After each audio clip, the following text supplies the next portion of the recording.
প্রকৃত যিনি জ্ঞান পিপাসু, প্রকৃতই যিনি আধ্যাত্মিক যাত্রী, আধ্যাত্মিক পথের যাত্রী, তিনি কিন্তু যেন আর জন্ম না হয় এই নিয়ে মাথা ব্যথা করেন না। জন্ম এবং মৃত্যু এবং জন্মান্তরের বিষয়গুলোকে সম্বন্ধে আরো সূক্ষ্মভাবে জানতে হবে। যোগীরা চেষ্টা করেন সবসময় সচেতন থাকা, তার নিজের প্রত্যেকটা মুদ্রা, প্রত্যেকটা শ্বাস, তার প্রতিটি কাজ, প্রতিটি তাকানো, প্রতিটি শোনা যেন তিনি অচেতন না হয়ে যান, যেন অন্যমনস্ক না হয়ে যান।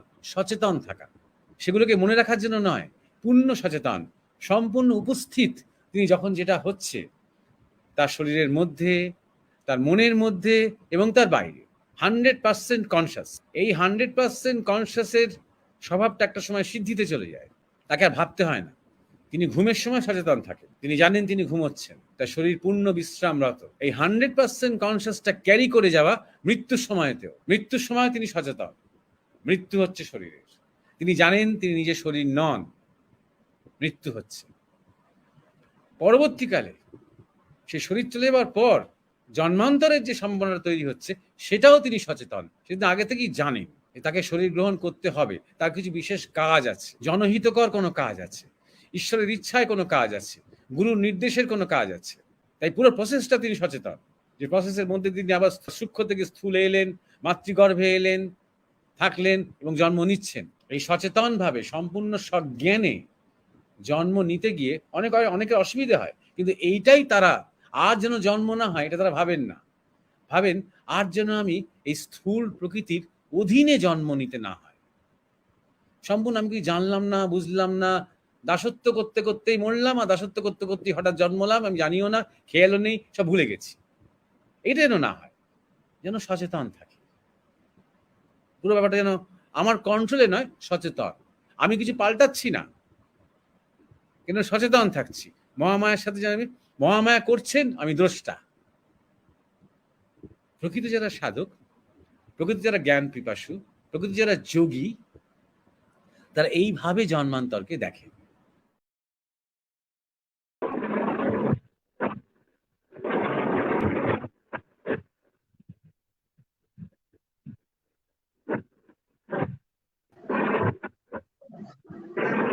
নমস্কার সকলকে, আমার প্রণাম। ইন্ডিয়ান মঙ্ক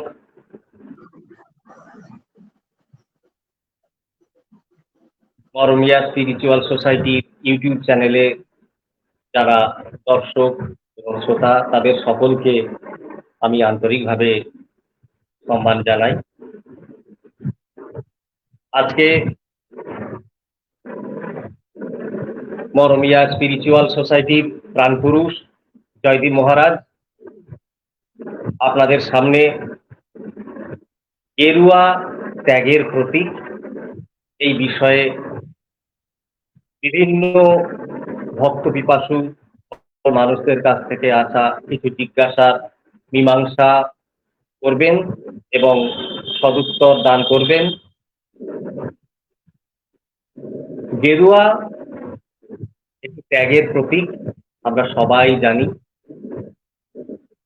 গেরুয়া মানে আমাদের কাছে তেজোদ্দীপ্ত অথচ শান্ত সৌম্যমূর্তি স্বামীজির কথা মনে পড়ে। আমাদের মনে পড়ে আমাদের পরম শ্রদ্ধেয় গুরু মহারাজ পরমানন্দ মহারাজের কথা, দয়ানন্দ সরস্বতীর কথা, আরো কত শত ভারতবর্ষের শুধুমাত্র সরকারিভাবে নথিভুক্ত 64 লক্ষেরও বেশি গেরুয়া বসনধারী মানুষের কথা, সাধুদের কথা। আমরা তাদের সকলকে সকৃতজ্ঞ চিত্তে স্মরণ করছি। প্রণাম জানাই গুরু মহারাজ পরমানন্দ মহারাজকে, প্রণাম জানাই আমাদের গুরুজিকে এবং সকলকে শুভেচ্ছা জানিয়ে আমি আমাদের অন্যতম অনুষ্ঠানের সঞ্চালক অমিত বাবুকে অনুরোধ করব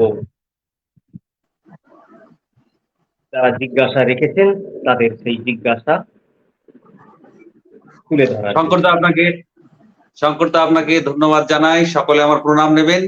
আমরা আবার উপস্থিত হয়েছি ইন্ডিয়ান মঙ্কস ফেসবুক পেজ এবং মরমিয়া স্পিরিচুয়াল সোসাইটি ইউটিউব চ্যানেলের সান্ধ্যকালীন প্রণম্য মহারাজের সৎসঙ্গের আসর। সেই আসরে কয়েক সপ্তাহ মহারাজ বিভিন্ন সফরসূচির জন্য, বিভিন্ন কাজের জন্য উপস্থিত থাকতে পারেননি, আপনারা জানেন।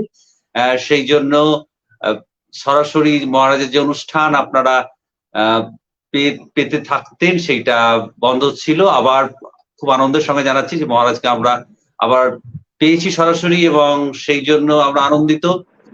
আমরা মহারাজকে স্বাগত জানাবো। তার আগে একটু বলে নিই যে এই সময় পর্বে মহারাজ আরো বেশ কিছু চ্যানেলে মহারাজকে কথা বলতে হয়েছিল, ঋতচ্ছন্দ চ্যানেলে, এবং সেই সঙ্গে তার অনুষ্ঠান হলো অখণ্ড ভারতে। আর আমাদের নিজস্ব যে চ্যানেল মরমী স্পিরিচুয়াল সোসাইটি, সেখানে মহারাজ উপস্থিত ছিলেন। পুনরায় ইন্ডিয়ান মঙ্কসে এসেছেন। সমস্ত দর্শক বৃন্দকে স্বাগত জানাই। আমি মহারাজকে আজকের অনুষ্ঠানে আহ্বান জানাচ্ছি আজকের অনুষ্ঠান শুরু করার জন্য। নমস্কার সবাইকে। আর শঙ্কর এবং মুকেশ, তোমরা দুজনেই মাস্টারমশাই, এবং সদ্য সদ্য পঞ্চায়েতের ভোট উৎসব পেরিয়ে আশা করি সুস্থ আছো, স্বাভাবিক আছো। আর যত গ্রামের মানুষ আমাদের সৎসঙ্গ শুনেন, তারাও এই উৎসবের ধাক্কা সামলে আশা করি নিজেদের ছন্দে ফিরছেন। এখন উৎসবের রেশ আছে, এরপর গণনার উৎসব, তারপরে ফল উৎসব, তারপরে বিজয় উৎসব, গণতন্ত্র নামক একটা ধর্মমত, সংবিধান নামক শাস্ত্র, তার এই বছরে বছরে বেশ অনেকগুলো উৎসব চলে, এবং আমরা সবাই শঙ্কিত থাকি পশ্চিমবঙ্গে যে উৎসব সামলে সবাই সুস্থভাবে ঘরে ফিরবে কিনা, ভালো থাকবে কিনা। সবাইকে আমার অভিবাদন জানাই। হ্যাঁ উমেশ। হ্যাঁ মহারাজ, এই উৎসব পর্ব পেরিয়ে আজকে প্রথম যে জিজ্ঞাসা, সেই জিজ্ঞাসা রেখেছেন অর্ঘ্য ব্যানার্জি। অর্ঘ্য ব্যানার্জি মহারাজ আপনার কাছে জানতে চেয়েছেন, মহারাজ এখন অনেক মেলায় অনুষ্ঠানে আধ্যাত্মিক স্টল বসেছে, এছাড়াও মঞ্চে ও সমাজে নানান আধ্যাত্মিক কথা ও গান আলোচনা হচ্ছে। এটা তো আগে দেখা যায়নি, গত 1 বছর এটা বেড়েছে, এর কারণ কি মহারাজ? জানতে চেয়েছেন অর্ঘ্য ব্যানার্জি। আচ্ছা, ধন্যবাদ উমেশ। অর্ঘ্য ব্যানার্জি, তোমাকে বলি, তোমার পদবী ব্যানার্জি, মানে আমাদের মতে বা ভারতীয়দের মতে তুমি একজন ব্রাহ্মণ। তো ব্রাহ্মণ্য ধর্মের একটা বৈশিষ্ট্য হওয়া উচিত যে শব্দ সম্বন্ধে একটু সচেতন হওয়া। কারণ শব্দ বা ভাষা হচ্ছে মা, সেই মাকে একটু যত্ন করতে হয়। তো কেন কথাটা বলছি, কারণ আধ্যাত্মিক স্টল মানে কি? তার মানে স্টল কি অনেক সাধনা করেছে? স্টল কি খুব ব্যাকুলভাবে একদিন গুরুসঙ্গ করতে আরম্ভ করেছে? স্টল কি নানা রকমের রামকৃষ্ণ, বিবেকানন্দ, মা শারদার বই টই পড়ে খুব জপ ধ্যান করেছে, করে আধ্যাত্মিক হয়েছে? তাই না? ধর্মীয় স্টল কথাটা বলা যায়, কিন্তু ধার্মিক স্টল কি বলা যায়? অতএব এমন কিছু স্টল, যে স্টলে হয়তো অনেক আধ্যাত্মিক গ্রন্থ পাওয়া যায় বা ধর্মীয় গ্রন্থ পাওয়া যায়, ভক্তি নিয়ে, যোগ নিয়ে, বা আরো যে যে সমস্ত আশ্রমে নানা রকমের প্রোডাক্ট বা দ্রব্য আছে, ধরা যাক ধূপ কিংবা কোনো ধরনের প্রাকৃতিক ভেষজ কোনো উপাদান দিয়ে তৈরি কিছু ওষুধ, এগুলো সাধারণত কোনো আশ্রমিক স্টল টলে পাওয়া যায়। তা সেইটা তুমি বলতে চাইছো। একটুখানি শব্দ নিয়ে এবার বাঙালি আর বাংলা ভাষা মাতৃভাষা, এমন নয় যে তো এটা কোনো বিদেশি ভাষা বা অন্য স্টেটের ভাষা। একটু সচেতন থাকলে তখন নিজেরও ভালো লাগবে সেই ভাষায় কথা বলতে। প্রথম কথা, তোমার যে মূল ভাবটা আমি ধরতে পেরেছি, অর্থাৎ তুমি বলতে চাইছো এখন বিভিন্ন মেলায় টেলায় দেখা যাচ্ছে যে একটা ধর্মের প্রতি, আধ্যাত্মিকতার প্রতি, ভক্তির প্রতি, যোগের প্রতি, ক্রিয়াযোগের প্রতি একটা বাড়তি আগ্রহ। তো এটার কি কোনো কারণ আছে? হ্যাঁ, কারণ তো আছেই। তা ৩টে কারণ আমরা শনাক্ত করতে পারি। একটা ধরো তোমার রাজনৈতিক এবং সমাজতাত্ত্বিক একটা বিষয় খুব লক্ষ্য করা যাচ্ছে গত বেশ কিছু বছর ধরে। সেটা হচ্ছে একটা পোলারাইজেশনের প্রয়াস। অর্থাৎ পোলারাইজেশন হচ্ছে মেরুকরণ। ক্রমাগত আমরা দল এবং গোষ্ঠী তৈরি করে দেওয়া হচ্ছে, যাতে করে মানুষের থেকে মানুষকে একটু বিচ্ছিন্ন করে দেওয়া যায়, এবং এই গোষ্ঠী এবং দল নিয়ে আমাদের মধ্যে যাতে আস্ফালনটা একটু বাড়ানো যায়, সেইটা হচ্ছে। এটা প্রত্যেকটা ধর্মমতের ক্ষেত্রে হচ্ছে, এবং সারা পৃথিবীতেই শুধু ধর্মমত নয়, বিভিন্ন জাতি নিয়ে, ভাষা নিয়ে, বর্ণ নিয়ে, দেশ নিয়ে, বা এমনকি লিঙ্গ নিয়ে আমরা আমরা এবং যেই আমরা আমরা এ কজন করছি, সঙ্গে সঙ্গে আমাদের একটা ওরা দরকার হচ্ছে, অর্থাৎ আমরা বনাম ওরা দরকার হচ্ছে। এটা করে দেওয়া হচ্ছে যাতে মানুষের মধ্যে ঐক্যটাকে নষ্ট করে দেওয়া যায়। এটা পরিষ্কার বোঝা যাচ্ছে। তারই ফলস্বরূপ আমরা দেখছি যে বিভিন্ন ধর্মমত, সেখানে হিন্দু ধর্মমত বলো, কিংবা ইসলাম বলো, কিংবা বৌদ্ধ ধর্মমত বলো, কিংবা শিখ ধর্মমত বলো, নিজেদের নিজেদের অনুষ্ঠান আয়োজন এগুলো আরো বেশি প্রকট করে তুলছেন। শিখেরা যেন আরো বেশি শিখ, এবং তারা কতটা হিন্দুদের থেকে আলাদা সেটা বারবার তারা প্রতিপন্ন করার চেষ্টা করছেন। বৌদ্ধরাও তাই। ইসলামেরও যখন কোনো অনুষ্ঠান পরব হচ্ছে, তখন তারাও খুব সেটাকে একটুখানি বাড়িয়ে করছেন, সেই বিষয়গুলোকে বাড়িয়ে, এবং হয়তো অন্যান্য ধর্মমতের লোকজনকে আগে আগে তারা অবাধে আমন্ত্রণ করতেন, এখন সেগুলোকে বন্ধ করে দেওয়া হচ্ছে, সবাই নিজের নিজের দরজাটা বন্ধ করে দিচ্ছে। এই একই জিনিস আমরা হিন্দু ধর্মের মধ্যেও দেখছি। আমাদের উৎসব অনুষ্ঠানের, কিংবা আমাদের বিভিন্ন জায়গাতে পালাগান বা কীর্তনের একটা উগ্রতা বেড়েছে, এবং আরো বেশি সংগঠিত হয়ে আমরা মানে আমাদের হিন্দু আইডেন্টিটিটাকে ক্রমাগত একটা প্রতিপন্ন করে দেওয়ার চেষ্টা করছি, যাতে এটা একটা সার্ভাইভেল শুধু নয়, এটা একটা একটা একটা মেসেজ দেওয়া যে আমাদের যতটা দুর্বল তোমরা ভাবছো ততটা দুর্বল কিন্তু আমরা নই। এইরকম একটা ব্যাপার চলছে। এটা রাজনৈতিকভাবেও হওয়া হচ্ছে এবং সমাজতাত্ত্বিকভাবেও হচ্ছে। কারণ যত মানুষকে পোলারাইজ করা যাবে, মেরুকরণ যত করা যাবে, তত মানুষকে কন্ট্রোল করা যাবে। ডিভাইড অ্যান্ড রুলের সেই পুরনো যে প্রিন্সিপাল, ব্রিটিশরা মানে ব্রিটিশদের কাছ থেকে কথাটা এসেছিল, সেই প্রিন্সিপালটা সারা পৃথিবীতেই সর্বত্রই শাসক শ্রেণী অপরের উপরে চাপিয়ে করে, লাগু করে, ইম্পোজ করে। এটা হচ্ছে একটা কারণ। এর চেয়ে আরো একটা গভীরতর কারণ হচ্ছে যে একটা ক্লান্তি এসেছে, যে ২ নম্বর কথা আমার। সেই ক্লান্তিটা হচ্ছে যে জীবনে যখন আমরা দেখছি জীবনটাকে, আমরা যখন বড় হচ্ছি, আমাদের তরুণ, যুবক বয়স, হ্যাঁ? যে বয়সটাতে আমাদের চোখে অনেক স্বপ্ন থাকে, একটা আদর্শ থাকে, কিছু একটা করবো, কিছু একটা ভাববো, নতুন কিছু থাকে। সেই সময় আমরা দেখছি যে আশা, আকাঙ্ক্ষা, স্বপ্নগুলো আমাদের চোখের সামনে দেয়া হচ্ছে, তাতে আমি খুব একটা আমরা রুচি পাচ্ছি না। অনেকেই এই রুচিটা পাচ্ছে না। কম্পিট করতে হচ্ছে, প্রতিযোগিতার মধ্যে পড়তে হচ্ছে। প্রতিযোগিতার মধ্যে পড়ে হয়তো কিছু একটা পার্সেন্টেজ, হয়তো 1% বা 2% সেই প্রতিযোগিতায় খুব সফল হচ্ছে। তুমি কাগজে হয়তো একটা বিরাট একটা তুমি লিস্ট পেলে যে কারা কারা আইএএস পরীক্ষায় এবারে উত্তীর্ণ হলো, কিন্তু আরো একটা বিরাট, তার পেছনে আরো একটা বড় লিস্ট আছে যেগুলো প্রকাশিত হয়নি, যারা উত্তীর্ণ হয়নি। সুতরাং একটা খুব ব্যর্থতার, আমাদের দিয়ে কিছু আর হচ্ছে না, এই একটা মানে প্রবাহ কিন্তু বাড়ছে। অর্থাৎ কি না, যে ধরো আমি হয়তো একটা নবীন ছেলে বা মেয়ে, আমাকে ক্রমাগত বড়রা বলছে যে এইবার কিন্তু বিয়ে করতে হবে। এবার আমি চারপাশে যারা বলছেন তারা সবাই বিবাহিত। আমি তাদের চোখ মুখ দেখে খুব আনন্দে আছেন, খুব শান্তিতে আছেন, খুব সুখে আছেন দেখতে পাচ্ছি না। বেশিরভাগই যারা আমাদের বলছে বিবাহ করতে হবে, ছেলে মেয়ে নিয়ে সংসার করতে হবে, যারা বলছে তারা নিজেরা তাই করছেন, কিন্তু তাদের দেখে মনে হচ্ছে না তাদের জীবনে খুব আনন্দ আছে। তখন মনে হচ্ছে যে তাহলে কেন করতে হবে? করতে হয় বলে? এই প্রশ্নগুলো যাচ্ছে। এটাই কি জীবনের একমাত্র উদ্দেশ্য? এই প্রশ্নগুলো জাগছে। সেই সময়টা হয়েছে সেই জাগার প্রশ্নটা।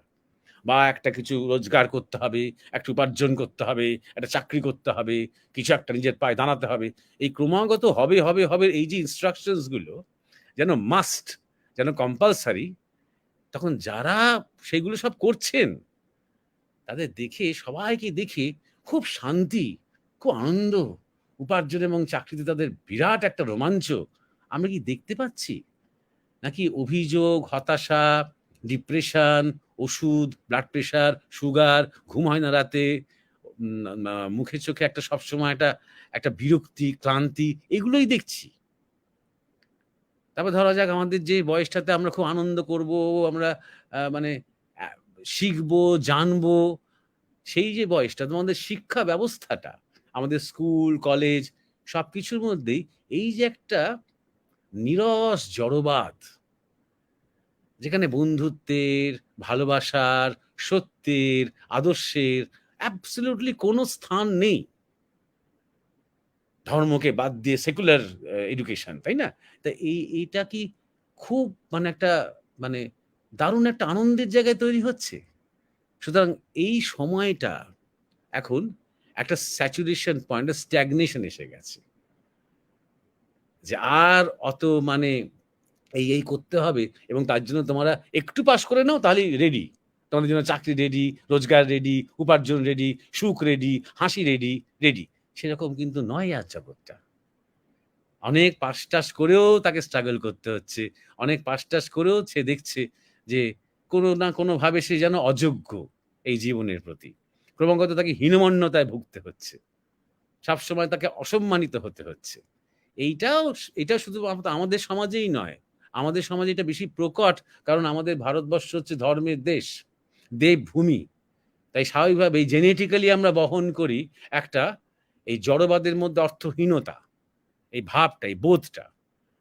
তো সেই একটা জায়গা এসেছে যার জন্য মানুষের এখন খুব আগ্রহ যে কোথায় তাহলে সে আনন্দ আছে, কোথায় তাহলে সেই শান্তি আছে। তখন ছুটে ছুটে ছুটে ছুটে যাচ্ছে এই বিভিন্ন মহাপুরুষদের কিংবা সাধুদের, গুরুদের কথা শুনতে ইচ্ছে করছে তাদের। বিভিন্ন মেলায় টেলায় গিয়ে তারা ভক্তির ওপরে কিংবা যোগের ওপরে কিংবা ইতিহাসের ওপরে কিংবা আমাদের ধর্মীয় পরম্পরার উপরে কিংবা আমাদের পুরাণ, আমাদের রামায়ণ মহাভারত, এর মধ্যে থেকে তাদের খোরাক খুঁজছে। কারণ দেখছে এই যে শিক্ষা, এই শিক্ষার মধ্যেই কিন্তু একটা আনন্দ আছে। শুধু শিক্ষা শেষে গিয়ে নয়, এই শিক্ষার মধ্যেই, এই চলার পথেই কিন্তু একটা ক্রমাগত একটা ক্রিয়েটিভ প্রসেস আছে, একটা সৃজনশীল যেন একটা আবিষ্কার ক্রমাগত রয়েছে। এটা ২ নম্বর পয়েন্ট। ৩ নম্বর পয়েন্ট হচ্ছে, যেটা হয়তো সবচেয়ে গভীর এবং গুরুত্বপূর্ণ, যে আমরা আমাদের গুরু মহারাজের কাছে অনেক কিছু শুনেছি, আমরা স্বামী বিবেকানন্দের জীবন জানি, আমরা কিছুটা শ্রী অরবিন্দের যে স্বপ্ন, তার যে আদর্শ সেটা জানি। এছাড়াও বহু প্রাচীন কাল থেকে এই যে সময়টা, এই যে যুগটা, এ এক সন্ধিক্ষণ কাল, এবং বিভিন্ন সময় বিভিন্ন ক্ষেত্রে আমি সেই কথাগুলো বলেওছি, এবং তুমি তো নিয়মিত শ্রোতা অর্ঘ্য ব্যানার্জি, তুমি জানো যে এটা একটা যুগ সন্ধিক্ষণ, একটা পরিবর্তনের সময়। এতদিন ধরে যা কিছু চলছে, এই পুরো বলতে পারো সিস্টেমটা, ব্যবস্থাটা এখন ক্র্যাশ করার সময় হয়েছে। আবার অনেক কিছু ভেঙে নতুন করে গড়ে তোলার সময় হয়েছে। সেটাই হচ্ছে, সেইটার মধ্যে দিয়ে কিন্তু আমরা এখন যাচ্ছি। তাই আপাত দৃষ্টিতে মনে হচ্ছে বিশৃঙ্খলা, আপাত দৃষ্টিতে মনে হচ্ছে যেন অব্যবস্থা, আপাত দৃষ্টিতে যেন মনে হচ্ছে একটা ভয়ঙ্কর দুরবস্থা। কিন্তু এই মনে হওয়ার পরেও ভেতরে ভেতরে জানবে যে কোথাও একটা জেনারেশন তৈরি হচ্ছে এই সভ্যতাকে আরো এগিয়ে নিয়ে যাওয়ার জন্য। এবং আমাদের গুরু মহারাজ বারবার বলতেন এমন এক যুগ সন্ধিক্ষণ যে তারপরে একটা নতুন জাগরণ হবে, এবং সেটা পকেট রেভলিউশন নয়, এটা আমাদের গুরু মহারাজের এক্সাক্ট ভাষাটা বলছি, সেটা গ্লোবাল রেভলিউশন। পকেট রেভলিউশন বলতে উনি বলছেন যেমন শ্রীকৃষ্ণের যে সময়, সেটা একটা স্থানের মধ্যে সীমাবদ্ধ থেকেছে, সেটা ঠিক গ্লোবাল নয়। শ্রীরামচন্দ্রের ক্ষেত্রেও তাই, ভগবান বুদ্ধের ক্ষেত্রে অনেকটা স্প্রেড করেছে, পুরো এশিয়া পর্যন্ত হয়তো স্প্রেড করেছে, সেটাকেও ঠিক গ্লোবাল বলা যাবে না, তখন পুরো গ্লোবাল হওয়ার মতন পরিস্থিতি গ্লোবটা ছিল না। ঠাকুর রামকৃষ্ণ বিবেকানন্দের যে ফেনোমেনন, সেটাও ভালো স্প্রেড করেছে। কিন্তু এইবার যেটা হচ্ছে, যেহেতু আমরা এখন বিশ্বায়নের যুগে আছি, যা কিছু হয় সেটা খুব তাড়াতাড়ি বিশ্বায়িত হয়ে যায়। সেটা কোনো নতুন সফটওয়্যার প্রোগ্রামই হোক, নতুন কোনো অ্যাপ্লিকেশন হোক, নতুন কোনো কায়দা হোক, নতুন কোনো ইজম হোক, নতুন কোনো ফ্যাশন হোক, আগে সময় লাগতো সেটা আস্তে আস্তে ছড়াতে। এখন কালকে ছড়ালে পরশু দিনের মধ্যে আবার সেটা দেখবে সারা পৃথিবী সেটাকে নিয়ে মানে মেতে গেল।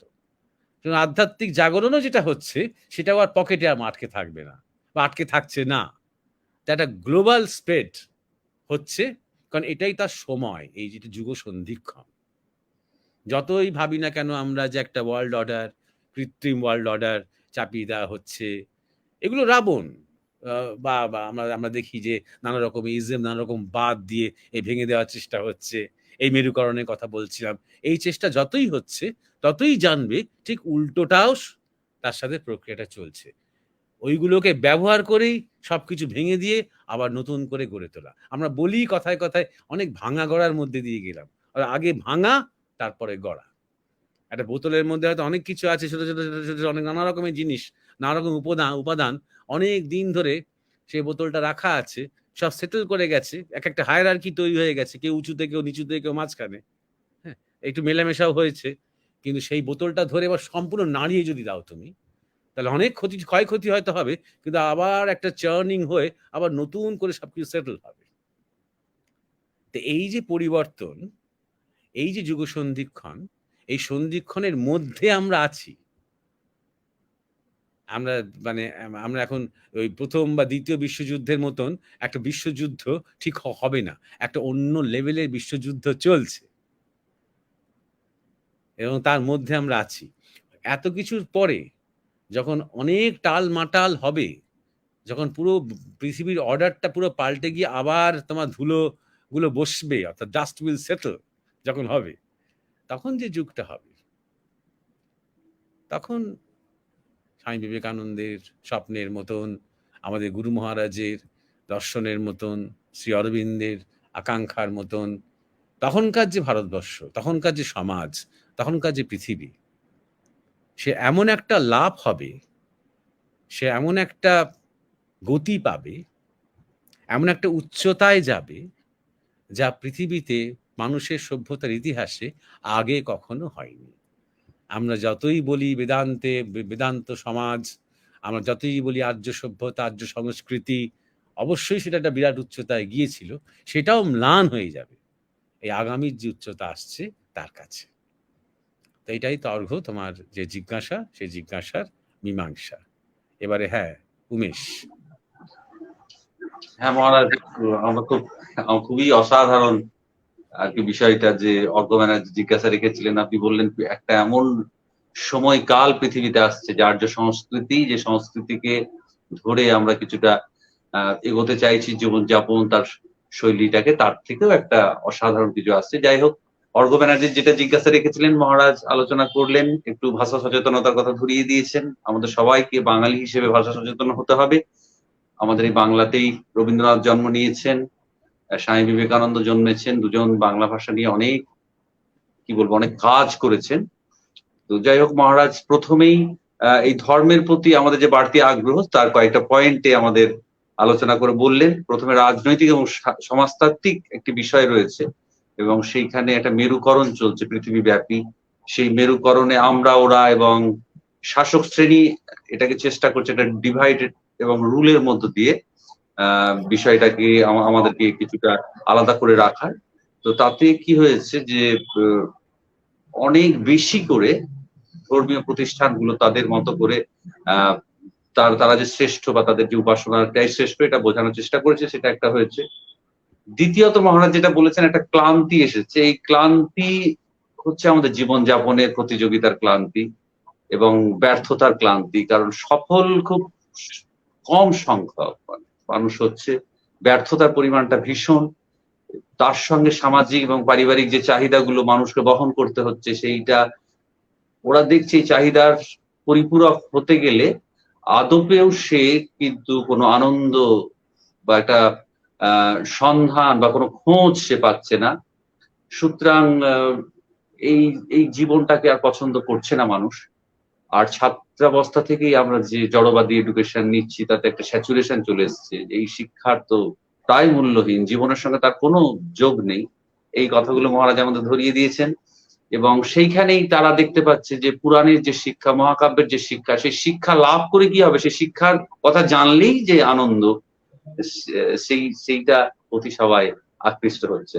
মহারাজ তৃতীয় একটা জিনিস বলেছেন যে মহাপুরুষরা এটাকে যুগ সন্ধিক্ষণ বলছেন।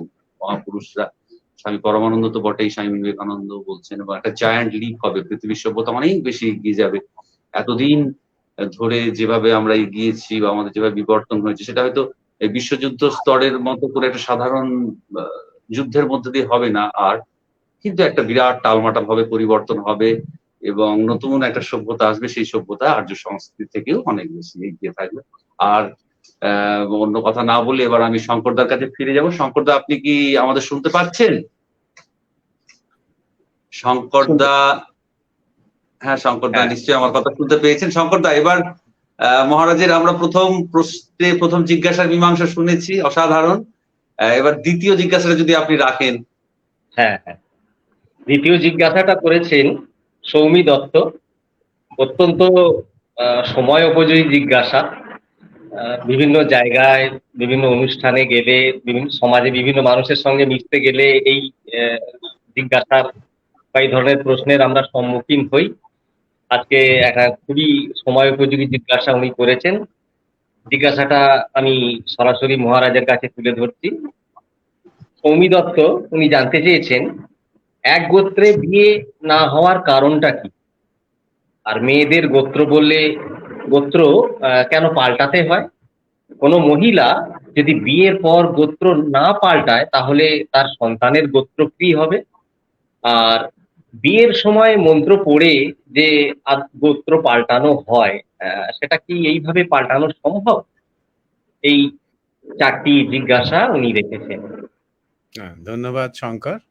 আর হ্যাঁ, সৌমি, তোমার জিজ্ঞাসা ভিত্তিতে বলি যে গোত্র বিষয়টি আসলে এর পেছনে রয়েছে আমাদের জেনেটিক লিনিয়েজ, যেটাকে বাংলায় বলা যায় বংশধারা, সেখান থেকে রয়েছে। আর গোত্র ইংরেজি হচ্ছে ক্ল্যান। ক্ল্যান মানে হচ্ছে ওই একই কথা, বংশ, এবং সেই বংশধারায় যে সন্তান আসছে সেই। এইবারে একই গোত্রে বিবাহ না হওয়ার কারণটা ওইখান থেকেই নিহিত। এটা আরেকটি ব্যাকগ্রাউন্ড বলি, তাহলে সুবিধা হবে। যে আমরা এখন সমাজবদ্ধ জীব, অর্থাৎ পরিবার আছে, সমাজ আছে, রাষ্ট্র আছে। তা এটা মোটামুটি 10-12 হাজার বছর আগে থেকে আছে। তার আগে আরো বহু হাজার বছর ধরে মানুষ কিন্তু গোষ্ঠীবদ্ধ জীবনযাপন করত, সমাজবদ্ধ নয়। খুব গুরুত্বপূর্ণ এই পার্থক্যটা বোঝার। অর্থাৎ আমাদের আইডেন্টিটি ছিল গোষ্ঠী কেন্দ্রিক।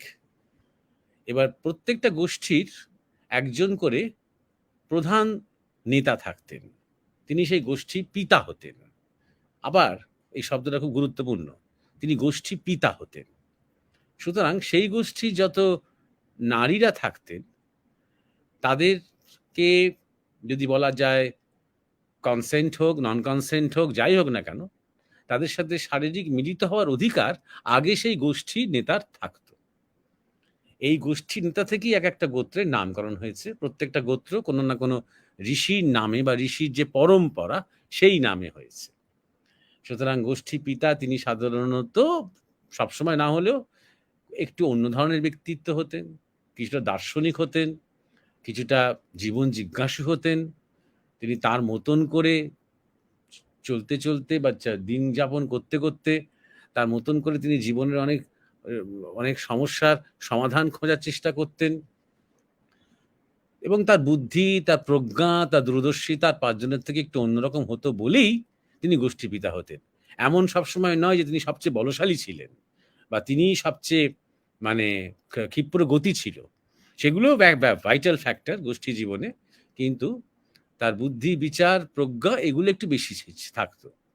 তাই জন্যে যে সেই গোষ্ঠীর মধ্যে নারীর যে ভূমিকা, সেখানে তার সাথে পুরুষের যে একটা সম্পর্ক এবং যে মিলনের মধ্যে দিয়ে সন্তান আসবে, সেখানে তার অধিকার সবার আগে ছিল। এটা 1 নম্বর কথা। এবং সেখান থেকেই সন্তান আসতো, তারা ওই গোষ্ঠীর মধ্যেই থাকতো। আবার মেয়েরাও বড় হতো, সেখানে সেই মেয়েটি যদি আবার অন্য কোনো পুরুষের সাথে সংযুক্ত হতো, দেখা যেত সেই গোষ্ঠী পিতা বা তার পিতা, তারই হয়তো সন্তান। সুতরাং একটা ব্লাড লাইন তৈরি হয়ে যেত, একটা জেনেটিক লাইন তৈরি হয়ে যেত। তা আজকে যখন আমরা একই গোত্রের দুজনকে পাচ্ছি, তাহলে জেনেটিক লিনিয়েজ অনুযায়ী সেটা তারা এক অর্থে জেনেটিক ভাই বোন। যদি আমরা এই এই গোত্র এবং গোষ্ঠীর ব্যাপারটাকে ট্রেস করি, তাহলে দেখব আজকের দিনে এই জন্যে এই বারণের পেছনে কিন্তু একটা বিজ্ঞান আছে। আমরা নিজেরাই অনেক সময় দেখেছি যে একই গোত্রে বিবাহ যখন হয়, এসব হয়তো তারা জানেন না, হয়তো সম্পর্ক হয়েছে, একে অপরের সাথে প্রণয় সূত্রে আবদ্ধ হয়েছে, একই গোত্রে বিবাহ হয়, সবসময় নয়। কোনো কোনো ক্ষেত্রে দেখেছি যে সন্তান হয়তো বিকলাঙ্গ হয়েছে, মানসিক প্রতিবন্ধী হয়েছে, বা অন্য কোনো রকম ডিজেনারেটিভ কোনো ভয়ঙ্কর রোগ নিয়ে সে জন্মেছে, এবং ডাক্তাররা অত কিছু বোঝেননি, কিন্তু অনেক বয়স্করা, বাড়ির বড়রা হয়তো তাদের বলেছেন যে একই গোত্রে বিয়ে করলে তো তাই এইটা হলো। এটা হচ্ছে প্রথম কথা। মেয়েদের গোত্র কেন পাল্টাতে হয়?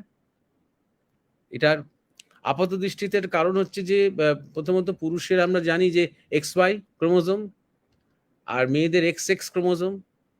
এবার যখনই মিলিত হচ্ছে এবং যে সন্তান আসছে, সেই সন্তানের এবার XY হবে কি XX হবে, সেটা সেই সিলেকশনের উপর ডিপেন্ড করছে। এইবারে হয় কি, সাধারণত আমাদের যে মূল স্রোত আমরা সমাজে দেখি, যেটা এতদিন ধরে চলে আসছে, যে পুরুষ বিবাহ করে তার স্ত্রীকে তার নিজের বাড়িতে নিয়ে আসছে, অর্থাৎ এবারে সে আরেকটি পরিবারের সাথে নিজেকে যুক্ত করলো। এখন সেটি তার প্রধান একমাত্র পরিবার। তারপর তার মা বাবা, নিজের মা বাবার সাথে সম্পর্ক টম্পর্ক সবই আছে, বলাই বাহুল্য, কিন্তু সে সেই পরিবারের, সেই বংশের একজন সদস্য হয়ে উঠল, এবং সে সেখানেই থাকে, তার শ্বশুরালয়তে থাকে। এখন আর হয়তো মেয়েরা শ্বশুরালয়তে বেশি থাকে না, এখন সে স্বামীকে নিয়ে আলাদা কোনো ফ্ল্যাট করে নেয়, সেটা আলাদা কথা। কিন্তু এইটা, এই সিস্টেমটা চলেছে। এর উল্টোটাও আছে আবার। এর সাথে দেখো, এর সাথে যুক্ত কি, এর সাথে যুক্ত যে প্রপার্টি রাইটস। যেহেতু ছেলেটি তার বংশটাকে ক্যারি করে নিয়ে যাবে, এবং আগামীতে তার যদি পুত্র সন্তান হয়, সে আবার সেই প্রপার্টি, সেই ব্যবসা, সেই যা কিছু সে আবার এগিয়ে নিয়ে যাবে। তাই জন্য প্রপার্টি রাইটস মূলত ছেলেদের দিকে, একদিন ধরে তাই হয়ে এসেছে। অর্থাৎ মেয়ে থাকলেও, সেই মেয়ে যেহেতু শ্বশুর বাড়িতে, সেখানকার প্রপার্টির সাথে তার যোগ, তাহলে পিতা শরীর ছাড়ার আগে তিনি তার বিষয় সম্পত্তি ছেলেদের মধ্যে ভাগ করছেন সাধারণত, কারণ তারা এই লিনিয়াজটাকে এগিয়ে নিয়ে যাবে, তার প্রপার্টিটাকে এগিয়ে নিয়ে যাবে। এই সব কিছু কারণে মেয়েদের গোত্র পাল্টাতে হয়। কিন্তু এর উল্টোটাও আছে। এগুলো হচ্ছে তেমন তেমন সমাজ যেখানে পিতৃপ্রধান, পিতৃতান্ত্রিক কথাটা আমি বলবো না, পিতৃপ্রধান সমাজ। কিন্তু এমন অনেক সমাজ আছে, তুমি শুনে আশ্চর্য হবে, যেটা মাতৃপ্রধান সমাজ, যেখানে মেয়েরা ছেলেদের বিয়ে করে ছেলেদের নিয়ে আসে নিজেদের বাড়িতে, এবং সেখানে মারা হচ্ছে প্রধান। মায়েরা মৃত্যুর সময় তার মেয়েকে সবকিছু লিখে দিয়ে যায়, আর সেখানে গোত্র ছেলেদের গোত্র পাল্টায় বিয়ে হওয়ার পরে, এবং সেই দম্পতির যখন সন্তান হয়, সেই সন্তান তার মায়ের গোত্র পায়।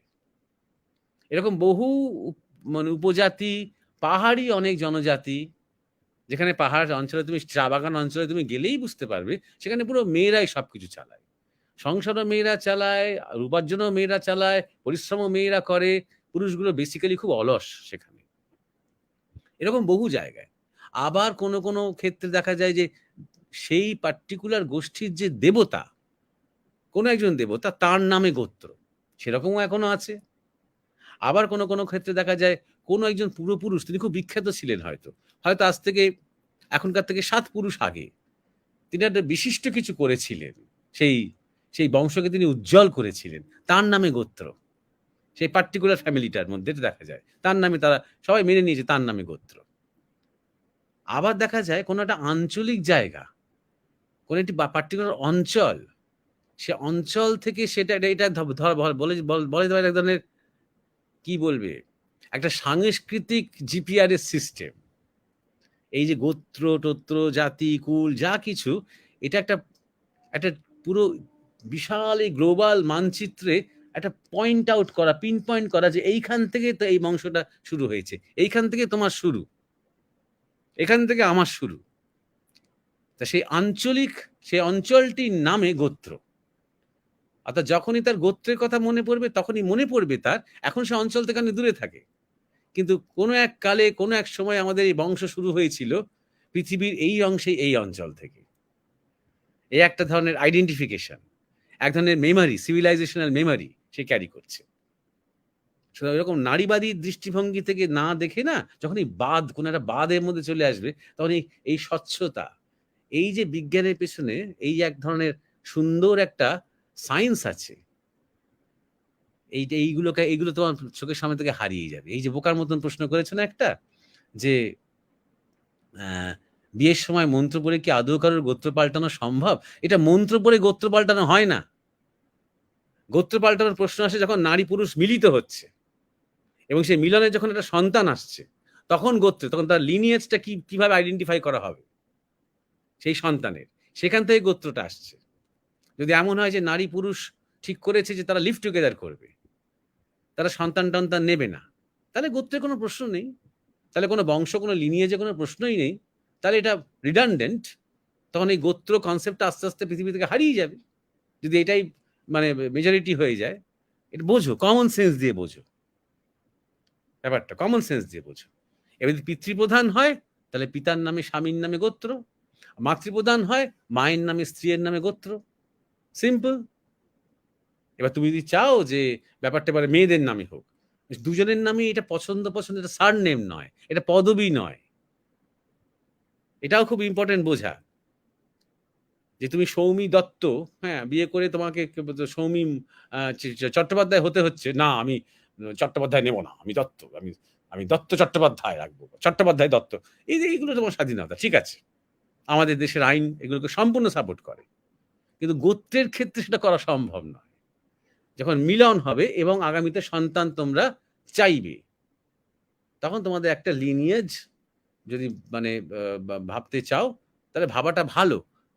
কারণ কোথাও না কোথাও তুমি একজন ভারতবাসী, কোথাও না কোথাও তুমি একটি সংস্কৃতির উত্তরাধিকারী, কোথাও না কোথাও একটা লিনিয়েজের মধ্যে তুমি এসেছো, একটা লিনিয়েজের সাথে তুমি যুক্ত হচ্ছ। আবার সেই লিনিয়েজটা একটা প্রবাহমান কাল, তুমি একা নও এই পৃথিবীতে, তুমি একমাত্র নও। একটা বিরাট এক চলমান একটা সাইক্লিক্যাল অর্ডারের মধ্যে তুমি আমি নাট বল্টুর মতন। সুতরাং একটা পরিচয় রেখে যাওয়া যে এই বংশের এইভাবে, এই বংশের এই গতিভাবে এগিয়েছে, এটা এক ধরনের ম্যাপিং। এই ম্যাপিং, এই ব্যাপারটা বোঝো। এখানে মানে কেন মেয়েদের পাল্টাতে হয়, কেন পুরুষের বেশি অধিকার, এই ধরনের প্রশ্নগুলো বৃথা প্রশ্ন। আরো সাইন্টিফিক্যালি ঠান্ডা মাথায় এবং ক্লাউডগুলোকে, মেঘগুলোকে ব্রেন থেকে সরিয়ে নিয়ে ব্যাপারটাকে দেখো, বুঝতে পারবে। হ্যাঁ, এরপরে শঙ্কর এবং উমেশ। হ্যাঁ, আমরা আমাদের গুরুজির কাছ থেকে এই গোত্র সম্পর্কে একটা সুন্দর এবং প্রাঞ্জল ব্যাখ্যা পেলাম। আমার মনে হয় এই ভিডিওর এই অংশটা এবং সমগ্র অংশটাই অত্যন্ত গুরুত্বপূর্ণ হতে চলেছে। আমি এক গোত্র সেকেন্ড একটু সম্পর্ক- বাধা দিচ্ছি, তোমরা একটু কথা বলো, আমি 2 মিনিট একটু গ্যাপ নিচ্ছি। হ্যাঁ, হ্যাঁ,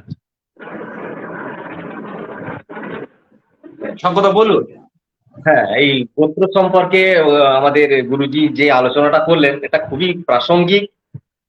আমরা বিভিন্ন স্তরে বিভিন্ন জায়গায় মানুষের সঙ্গে মিশে দেখেছি এই সম্পর্কে মানুষের ধোঁয়াশা রয়েছে, এবং সেই ধোঁয়াশা তাৎক্ষণিকভাবে কাটিয়ে দেবার মতো সেই রকম পরিস্থিতি বা সুযোগ বা ব্যক্তি তারা ঠিকভাবে পান না। কিছু কিছু সংস্কার রয়েছে। আমাদের গুরুজি তার একটা মনোজ্ঞ এবং সিস্টেম্যাটিক বিজ্ঞান ভিত্তিক আলোচনার মাধ্যমে সেই ধোঁয়াশাগুলো দূর করলেন এবং আমরা গোত্র সম্পর্কে অনেক কিছু জানতে পারলাম। যেমন জানতে পারলাম গোত্র মানে কোনো ঋষি থেকে এসেছে, এটা কোনো আঞ্চলিক বিষয়, এটাকে পাল্টানো যায় না। আরো জানতে পারলাম যে কোনো মতেই একই গোত্রে বিবাহটা মানে এড়িয়ে যাওয়াটাই সমীচীন, এবং তার কি কুফল হতে পারে সেটাও আমরা গুরুজির কাছ থেকে জানতে পারলাম। খুবই প্রাসঙ্গিক আলোচনা। আমার সমস্ত দর্শকবৃন্দকে অনুরোধ করব আপনারা এই অংশটুকু আপনাদের অন্যদের কেউ জানিয়ে দেবেন। ভিডিও শেষ হলেও এর লিঙ্ক আমাদের মরমিয়া স্পিরিচুয়াল সোসাইটির সঞ্চালকরা তার দিয়ে দেবেন যথাযোগ্য স্থানে, আপনারা সেগুলো দেখে এগুলো আলোচনা করবেন। অনেক জায়গাতেই দেখেছি এই ধোঁয়াশা, আহ, একই গোত্রে বিয়ে করব কিনা, বা ওই বিয়ের পিঁড়িতে বসে শুধুমাত্র কিছু মন্ত্র উচ্চারণ করে মেয়ের গোত্রটা পাল্টে গেল। এবার মেয়ের গোত্র আলাদা, ছেলের গোত্র আলাদা, এই দুটো গোত্র থেকে যে নতুন সন্তান জন্ম হলো তার গোত্র কি হবে, কেন ছেলের গোত্রটা কি নেওয়া হবে, এই সমস্ত আলোচনাটাই আমরা শুনলাম। খুবই মনোজ্ঞ অনুষ্ঠান। এবার আমি আহ, পরবর্তী জিজ্ঞাসার জন্য উমেশ দাকে অনুরোধ করব।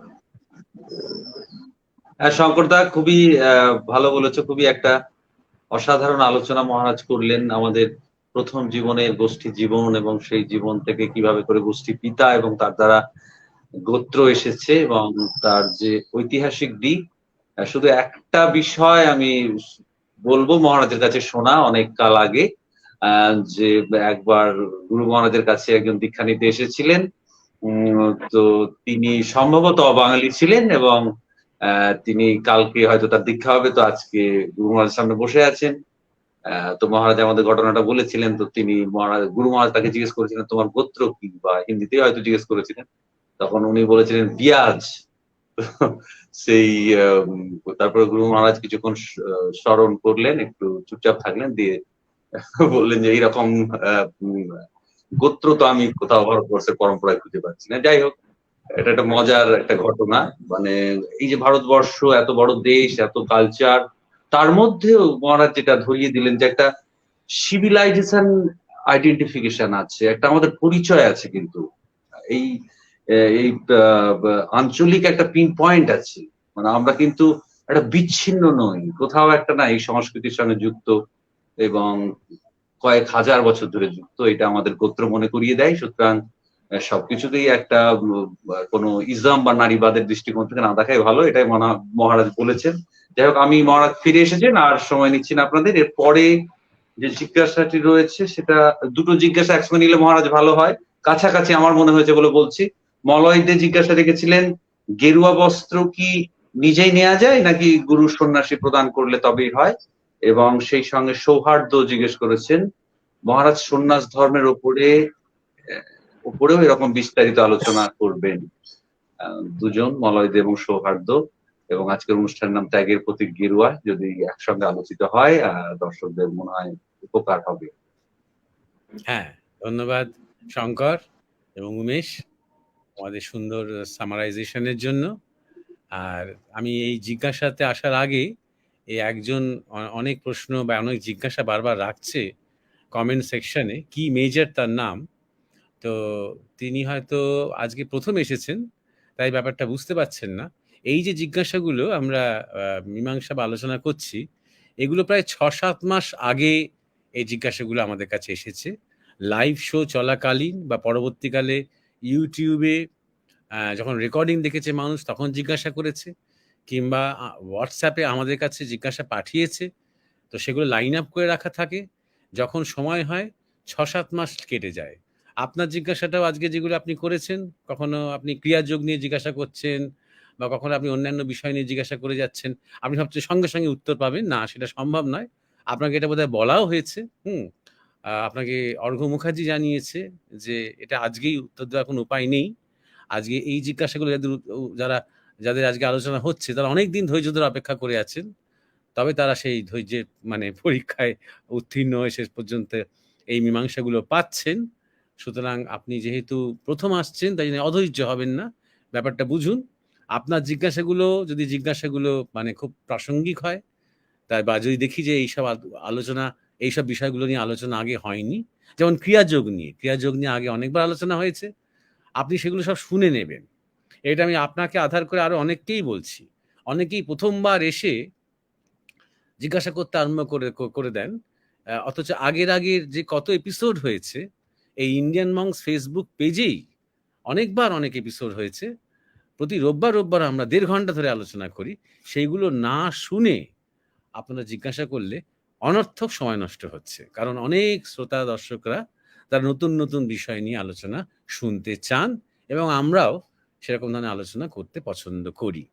আশা করি আপনার মানে ধৈর্যটা থাকবে। আচ্ছা, এইবারে মলয় দে এবং সৌহার্দ্য একসাথে যে জিজ্ঞাসাগুলো করা হয়েছে সন্ন্যাস নিয়ে বা গেরুয়া বস্ত্র নিয়ে, আপনি জিজ্ঞাসা করেছেন মলয় বাবু যে গেরুয়া বস্ত্র কি নিজেই নেওয়া যায়? নেওয়া যায়, আপনি নিন, কিন্তু তার কোনো মানে মূল্য থাকে না, তার কোনো ভ্যালিডিটি থাকে না। হুম প্রথমত বলি যে গেরুয়া শব্দটা আজকাল এটা নিয়ে খুব একটা হাসি ঠাট্টার ব্যাপার হয়ে গেছে, ব্যঙ্গ বিদ্রুর ব্যাপার হয়ে গেছে। কথায় কথায় দেখি যে শিক্ষার গেরুয়াকরণ হচ্ছে। এটা কোনো একটা বিশেষ হয়তো রাজনৈতিক দলকে কটাক্ষ করে বলা হচ্ছে, কিন্তু গেরুয়া একটা আমাদের দেশে খুব সম্মানীয় একটি রং, কারণ এটা ত্যাগের প্রতীক। আর আজকে বলে নয়, বহু প্রাচীন কাল থেকে একদম বলা হয় যে নারায়ণ তিনি প্রথম যখন আবির্ভূত হয়েছিলেন, তখন তিনি গেরুয়া বস্ত্র পরেছিলেন। তাই জন্য সাধুরা একে অপরকে যখন নমস্কার করেন তখন ওম নমো নারায়ণম বলেন। এটাই তাদের হ্যালো বা গুড মর্নিং, এটা হচ্ছে সাধুদের গুড মর্নিং বা হ্যালো কেমন আছেন হচ্ছে ওম নমো নারায়ণম। অদ্ভুত ব্যাপার, সন্ন্যাসী কিন্তু শিবকে স্মরণ করেন না, সাধারণত শিবকে সন্ন্যাসী আদর্শ ধরা হয়, নারায়ণকে সম্বোধন করেন। যে নারায়ণকে সাধারণত আমরা নারায়ণ এবং লক্ষ্মী এক ধরনের ভোগের প্রতীক বলে ধরি, সেই নারায়ণের নাম করা হয়, কারণ নারায়ণ মূলত ত্যাগী। কি অর্থে? এবং সেই তিনি এই ভোগটা এই জন্যেই দেখাতে পারেন যে তার মধ্যে এক গভীর ত্যাগ আছে। তো যাই হোক, তো এই গেরুয়া ধারণ করলেই তার মনের মধ্যে একটা প্রভাব পড়ে। প্রত্যেক যা কিছু আমাদের শুধুমাত্র গেরুয়া বস্ত্র তো নয়, আমাদের আরো নানা রকমের আছে। তান্ত্রিকেরা লাল বস্ত্র পরেন, অনেকে পীত বসন অনেকটা হলুদ রঙের বস্ত্র পরেন, অনেকে কালো বস্ত্র পরেন, অনেকে শুভ্র বস্ত্র পরেন। এক একটা রঙের এক এক রকমের প্রভাব আছে আমাদের মনের মধ্যে। যেমন এই শুভ্র যে বস্ত্র সেটা পবিত্রতা, সততা, সারল্যের প্রতীক।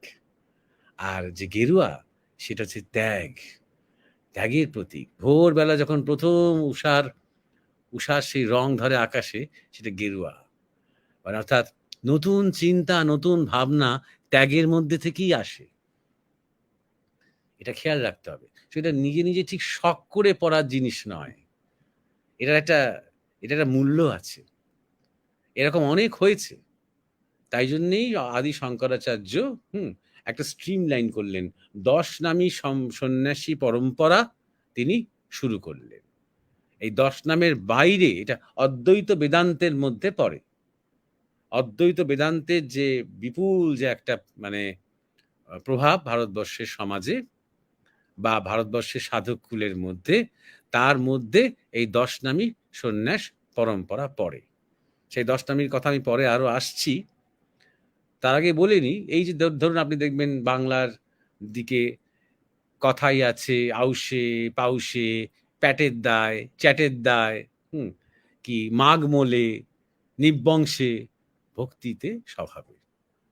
এই এত রকম কারণে মানুষ গেরুয়া নেয় বলে এটা গ্রামের দিকে, এটা কিন্তু কোনো শাস্ত্র কথা নয়। অর্থাৎ আকাল হয়েছে, বা বন্যা হয়েছে, কঠিন অবস্থা, কি করব, চলো গেরুয়া নিয়ে পালাই এখান থেকে। হ্যাঁ, কিংবা ধরা যাক পেটের দায়, প্যাটের দায়, চ্যাটের দায়, তার মানে ঘরে একটা বিছানা পাতানোর, চাটাই পাঠানোর মানে পাতারও তার উপায় নেই। মাঘ মোলে, তার বউ মরে গেছে কিংবা বউ ছেড়ে চলে গেছে, তাকে মনের দুঃখে সে বিভাগী হয়ে গেল, বৈরাগী হয়ে গেল। তো এই রকম ধরনের ফ্লিমজি কারণে, অর্থাৎ এরা কেউই কিন্তু আসলে ভেতরে ভেতরে সন্ন্যাসী নয়।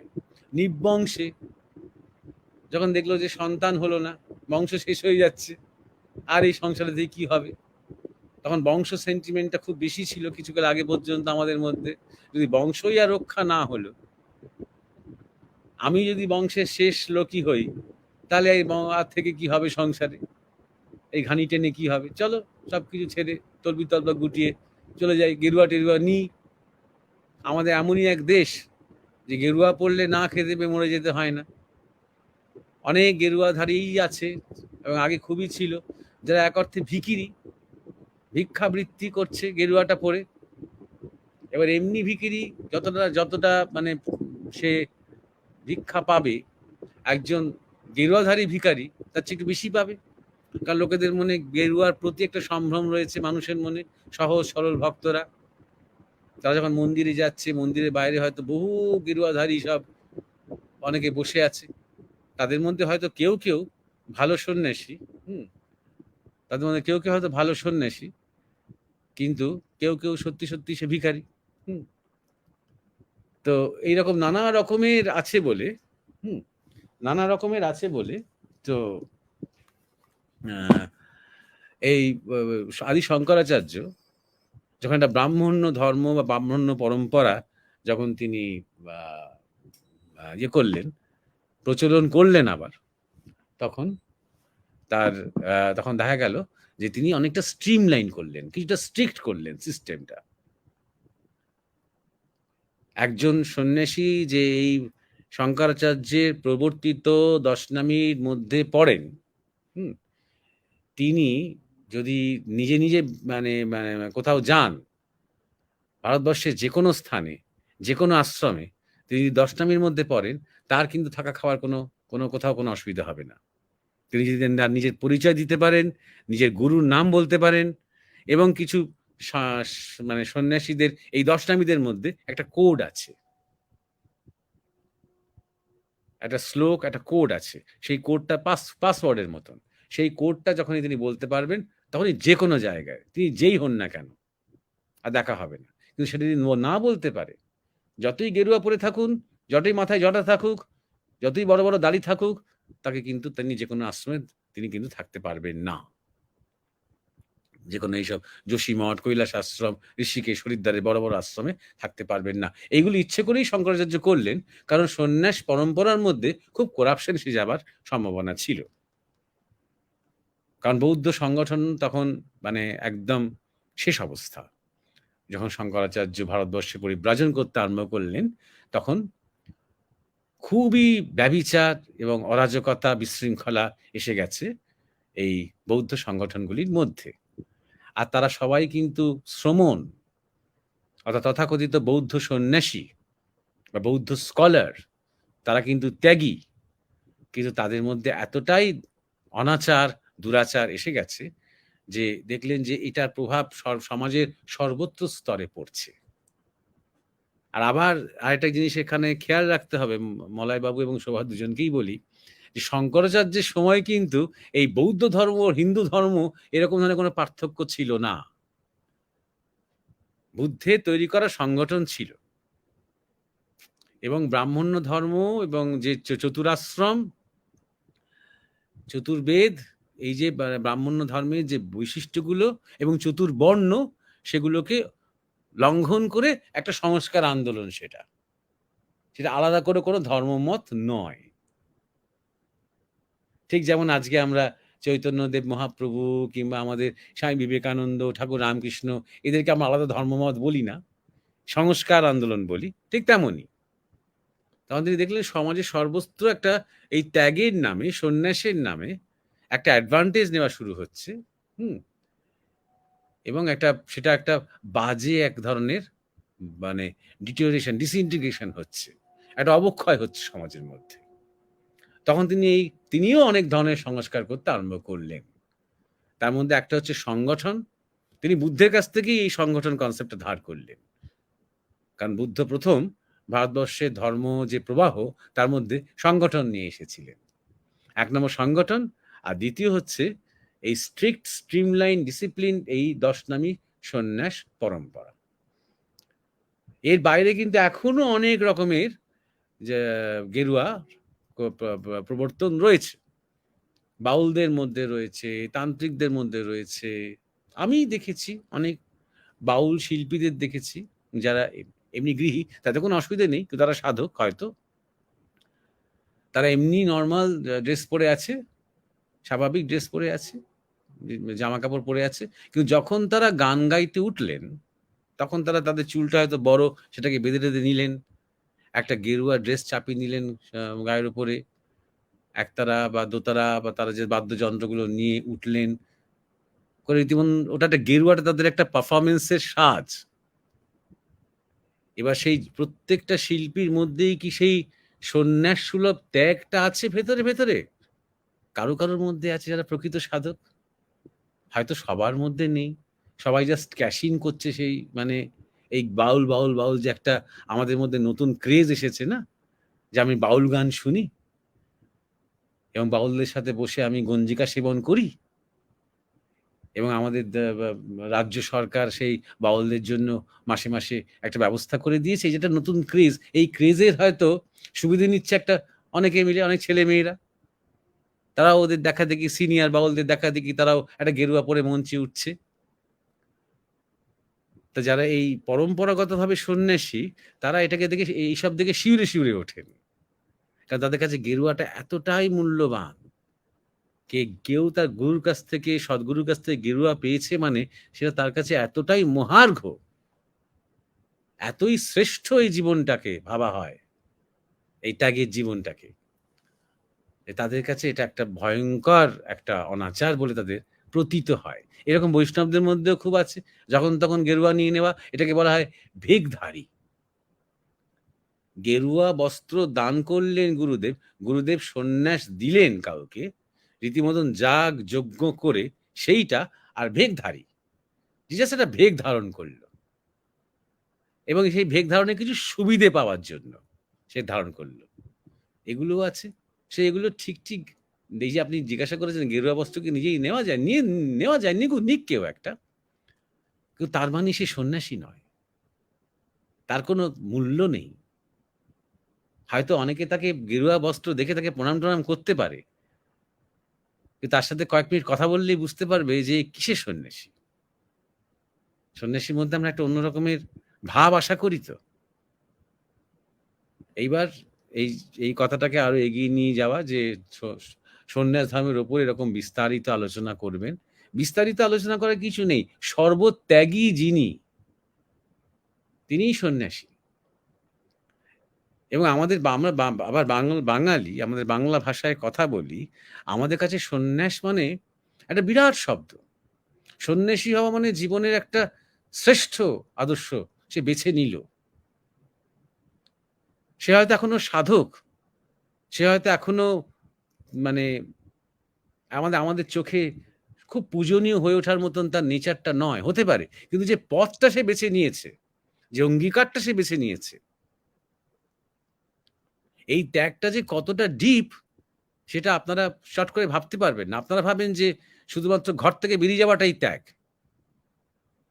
শুধু চাকরি বাকরি বউ বাচ্চা ফেলে চলে যাওয়াটাই বোধহয় ত্যাগ, বা সেগুলোকে সেই ডোমেস্টিক লাইফ বা তার হাতছানিকে অস্বীকার করে এগিয়ে যাওয়াটাই বোধহয় ত্যাগ। না, এই ত্যাগটা আরো বেশি। আমার সাধনার কি হবে এটাও সে ত্যাগ করছে, তবেই সে সন্ন্যাসী।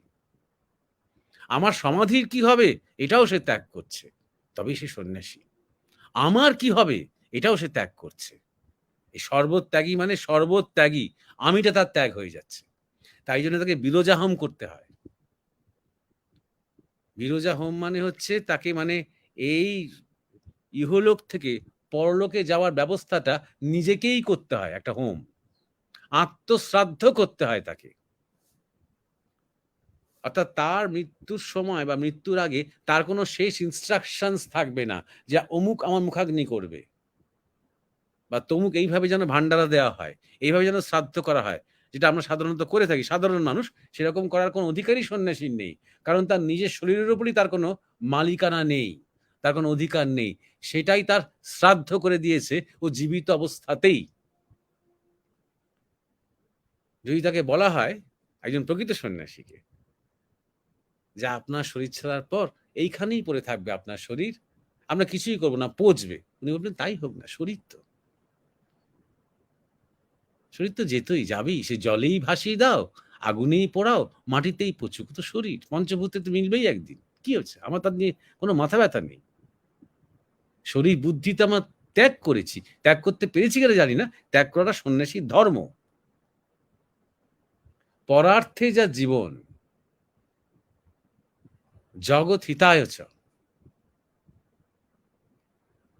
নিজের জন্য সে কখনো বাঁচে না, সবার ভালোর জন্য, সবার মঙ্গলের জন্য যার নিরন্তর প্রয়াস, তিনিই সন্ন্যাসী।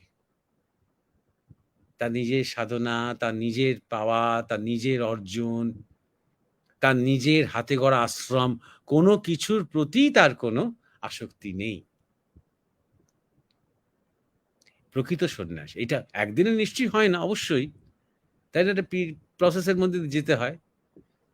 যে কোনো সদ্গুরু বা যে কোনো একজন ভালো প্রকৃত গুরু তিনি দেখে নেন, চট করে কেউ চাইলেই বায়না করলেই তাকে সন্ন্যাস দেন না, বা জোর করে কখনো কাউকে সন্ন্যাস দিতে নেই। তিনি দেখে নেন যে এর মধ্যে সেই ভাবটা তৈরি হচ্ছে কিনা। যদি দেখেন যে হ্যাঁ, এ ঠিক সংসারী হবে না, সংসারী হওয়ার উপযুক্ত নয়, সন্ন্যাসের পথের জন্য ঠিক, তখন তাকে গ্রুমিং করেন সেই সন্ন্যাসের দিকে। আবার সবাই হয়তো ভাববে এইসব শুনে যে বাবা খুব নিরস। না, খুব স্বাধীন এই জীবন। যে জীবনে ইগো নেই বা ক্রমাগত সে ইগোটাকে বিসর্জন দিচ্ছে, আমার শরীর যেন ভালো থাকে, আমি একটা ভালো ডাক্তার দেখাতে হবে, আমি তো এই বুড়ো বুড়ো হয়ে যাচ্ছি, এখন আমায় কে দেখবে। একজন সন্ন্যাসী এভাবে ভাবলে তিনি সন্ন্যাসী নন, এখনো তিনি সন্ন্যাসী হতে পারেননি।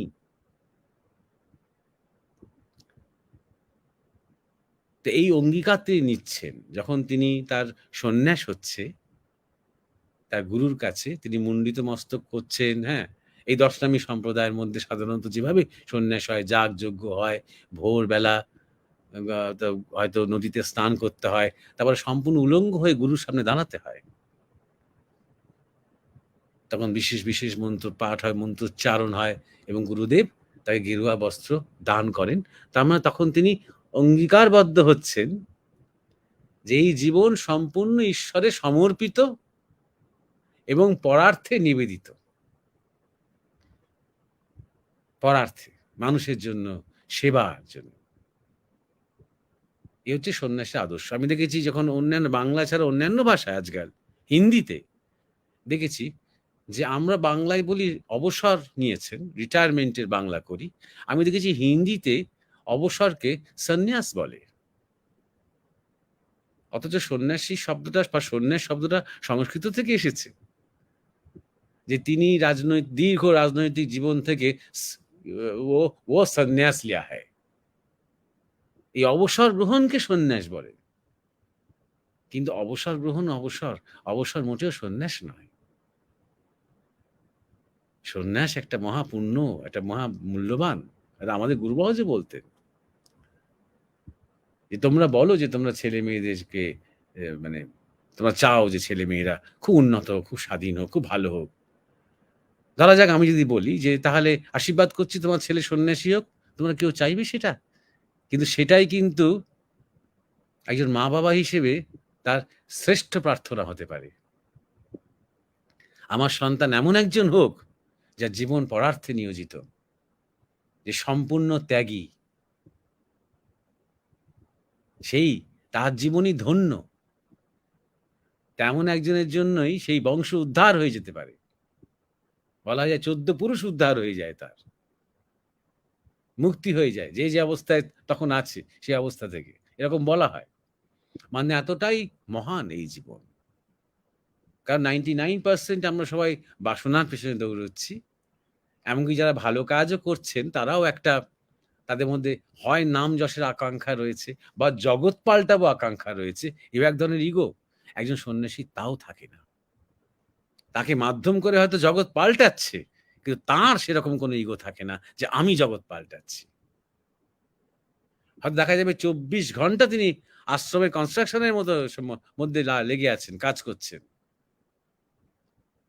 কিন্তু যখন তিনি আশ্রম থেকে বেরিয়ে গেলেন 7 দিনের জন্য অন্য কোনো কাজে, একবারও তার মনে হচ্ছে না যে ওখানে মিস্ত্রিরা ঠিক মতন কাজ করছে তো, ওখানে ওই ঠিক ওই দেওয়ালটা তুললো তো, ওটা 5 ইঞ্চি গাঁথনি করলো না 10 ইঞ্চি করলো, এটা কিন্তু তার মাথার মধ্যে চলছে না। কারণ তার কোনো আসক্তি নেই। যে কাজটা তিনি করেন সেটা তার কাছে যোগ, তার কাছে পূজা। এটা তার কোনো ব্যক্তিগত, তার কোনো প্রজেক্ট নয়। তা কর্মযোগী সন্ন্যাসী হতে পারেন, বা ধ্যানযোগী সন্ন্যাসী হতে পারেন, বা জ্ঞানযোগী হতে পারেন, তিনি প্রচারক হতে পারেন, তিনি মৌন হতে পারেন। আমাদের দেশে যেটা শঙ্কর বলল ৬৪ লক্ষ নথিভুক্ত এরকম মানে এত সন্ন্যাসী, এত রকমের সাধু, এত পরম্পরা, সবাই যে খুব মহৎ, সবাই যে খুব ভালো তা নাও হতে পারে। সেটা সকল ক্ষেত্রেই সত্য। সেটা ডাক্তার, ইঞ্জিনিয়ার, টিচার, সব মাই কি খুব সুন্দর মা, খুব উন্নত মা? সব বাবাই কি একদম দারুণ বাবা? তা তো নয়। তেমনই জীবনের প্রতিটি ক্ষেত্রেই ভালো মন্দ থাকতে পারে। মুশকিলটা হচ্ছে আমাকে বারবার এটা দেখছি, আমি দেখি আজকাল যে খবরের কাগজে ওই কোন সন্ন্যাসী কারচুপি করতে গিয়ে ধরা পড়েছে, কোন সন্ন্যাসীর আশ্রমে রেড হয়েছে পুলিশের, সেগুলো খুব বড় বড় করে ফলাও করে বেরোয়। হ্যাঁ, আর সঙ্গে সঙ্গে আমি বিভিন্ন জায়গায় দেখি মানুষ বলতে আরম্ভ করছে, এই তো সাধু সন্ন্যাসী। মানে ধরা যাক ৬৪ লক্ষ সাধু সন্ন্যাসীর, নথিভুক্ত সাধু সন্ন্যাসীর মধ্যে ২ জন হাই প্রোফাইল, তাদের খবরের কাগজে দিলে সঙ্গে সঙ্গে আমরা যারা মানে অল্পতে অনেক কিছু বুঝে যাই, ভীষণ বুদ্ধিমান আমরা, সব জানতা, আমরা পুরো সাধু সন্ন্যাসী, একটা পুরো সম্প্রদায়, একটা পুরো সমাজকে আমরা একটা এয়ার ব্রাশ করে দিতে পারলাম যে এই তো ভারতের সব সাধু সন্ন্যাসী, এই তো গেরুয়াকরণ হচ্ছে আমাদের। গেরুয়া একটা পবিত্র রং।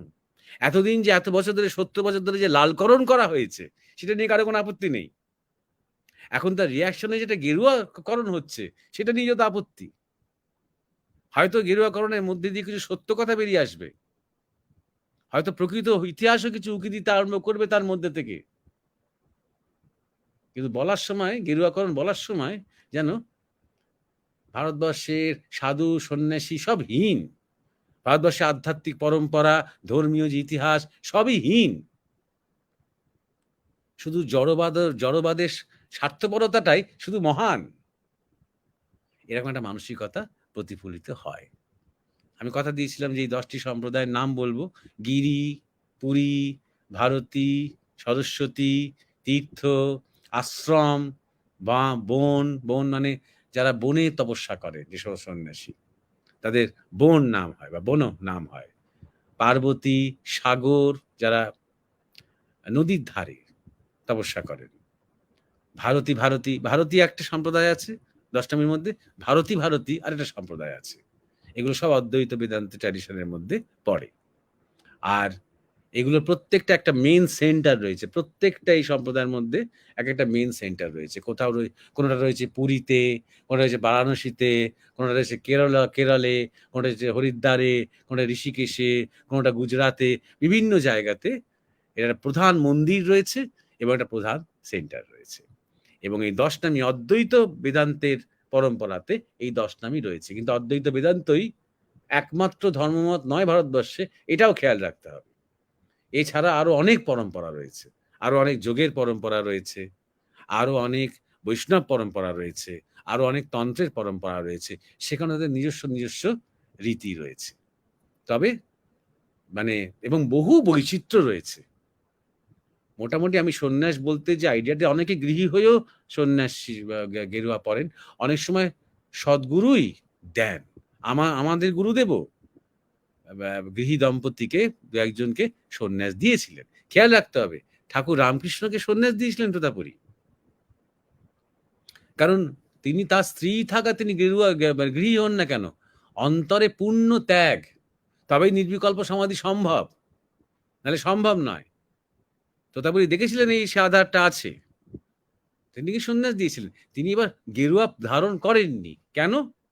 মাকে দুঃখ দিতে চাননি, মা তখনও জীবিত এবং তিনি দক্ষিণেশ্বরেই থাকেন, মাকে কষ্ট দিতে চাননি, তাই তিনি গেরুয়া নিয়েছিলেন। পৈতে তাকে উপবীত বা উপনয়ন তাকে ত্যাগ করতে হয়েছিল, পৈতে ত্যাগ করতে হয়েছিল, কিন্তু সেটাও মাকে তিনি দুঃখ দেবেন না বলে কাপড়টাকেই কিছুটা পৈতের মতন জড়িয়ে নিতেন গলায়।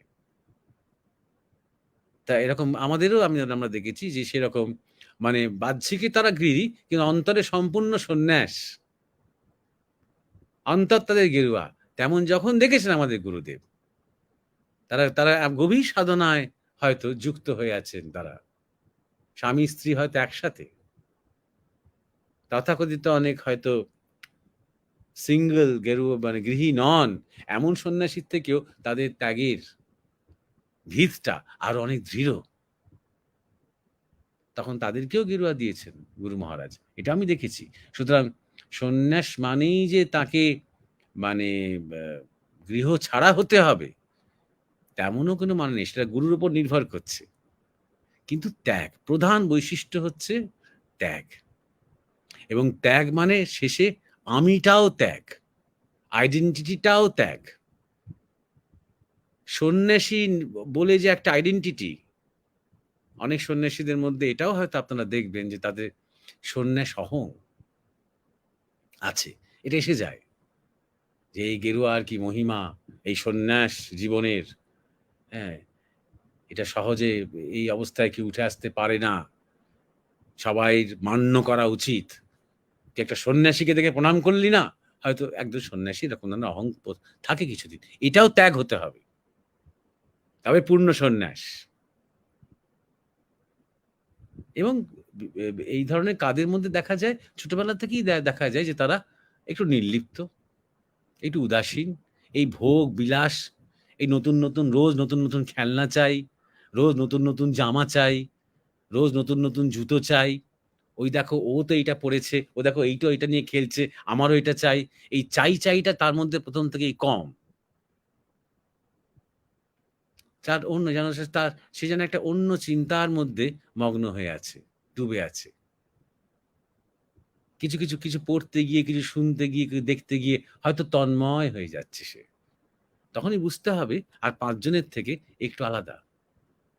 আরো বড় হয়ে যদি তার এই একই রকম মুড থাকে এবং তার মধ্যে যদি প্রবল এক আধ্যাত্মিক সাধনা এবং সাধু সন্ন্যাসীর প্রতি আকর্ষণ দেখা যায়, তাহলে বুঝতে হবে পূর্ব জন্মের অনেক সংস্কার আছে তার মধ্যে। সাধু সন্ন্যাসী দেখলেই তাকে ছুটে চলে যাচ্ছে, তার সঙ্গ করতে চাইছে, তাকে ডেকে নিয়ে আসছে বাড়িতে। যদি দেখা যায় তখন বুঝতে হবে একে জোর করে এখন তোকে কিছু একটা করতে হবে রোজগার, এবার তোকে বিয়ে করতে হবে, করতে গেলে ভালো করতে গিয়ে কিন্তু আমরা ক্ষতি করতে পারি। অপেক্ষা করতে হবে যে এই জীবন কোন দিকে এগোয়, কার সাথে যোগাযোগ হতে আরম্ভ করে, কোনটা বেছে নেয়, শেষ পর্যন্ত কোনটা বেশি কল্যাণ, এটা দেখতে হবে। ছেলেবেলা থেকেই বোঝা যাবে যার মধ্যে সন্ন্যাসী স্বভাব আছে। এটা কিন্তু এই চতুরাশ্রমের যে সন্ন্যাস, আমি ঠিক সেই কথাটা বলছি না।